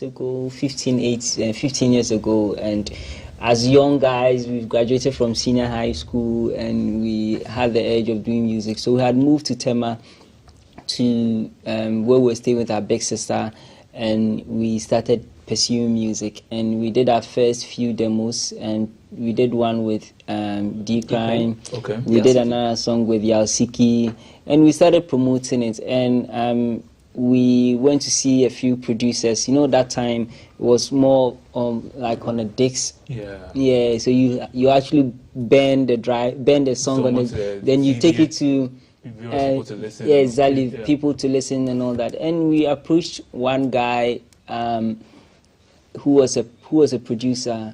I think we took Trotro all the way from Tema Community 4 to somewhere around Soultoum, inside Soultoum, somewhere. We went to see him, and we gave our song to, and after he listened, he told us we don't have any talent. We are bathroom singers. And if you sing in if you sing in a bathroom, you feel you're just coming here to waste your time, and that really got to us. And we were like, you know what, you're going to work hard and prove you wrong. And here we are. Yeah, indeed. So here you are. we decided to call us the Twins who don't beg anybody.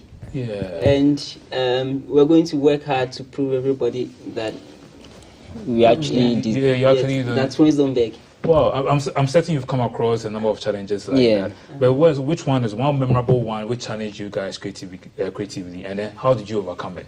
So I think it was that one, and we appreciate him for doing that, and that is what actually gave us the energy to, you know, work harder. Sometimes rejections, you know, they work for your good. Yeah, they exactly. Work for your good. Yeah, so if your boy or your girl has left you, if any girl leaves you, work hard and make money, she will come back. So, for instance, before we leave the studio, your affiliation to politics, working with high-profile politicians, does it affect your work in any way? Well, yes and no. Okay. Yes, as in, it gives you the opportunity to be present at high-profile events, for you to also tell the history of Ghana as we are documenting right now. We've traveled because of election campaign. We've been able to travel. Right now, we've done about 7 regions right now. So we've had the opportunity to tour around the country, exploring the culture, seeing what people are demanding for, especially in the country, and we are able to use that opportunity to also tell their story. And 20 years, 50 years time, people are going to cast their mind back and be like, this is what Ghanaian politics looked like. And that's why we are happy we are telling that story. But for the fact that you are aligned with a certain kind of political party, doesn't mean somebody should use that as an opportunity to also tag you and also insult you on social media. It's not easy. It's not easy. So there's a lot of whether it's work or you're affiliated, we should grow past that and know that we are all contributing to making Ghana a better country. So quick one. So if the former First Lady, Mahama, comes and says, be her photographers, are you going to do it? Are you going to combine the two? I mean, we've had quite good interaction with former First Lady, Her Excellency Kunedu Mills. Our last photo exhibition, we even invited her, but unfortunately she couldn't make it. And I mean, we still work with a lot of people from different sides, so I don't think with what we do it affects us in any way, working with anybody. So doing this since 2015, next year is your 10th anniversary. Any special plans for them? We're doing one of our biggest exhibitions the next year. As part of that, we are going to roll out a series of activities which we would use to mark our 10th year in photography. And we'll be announcing that on our social media.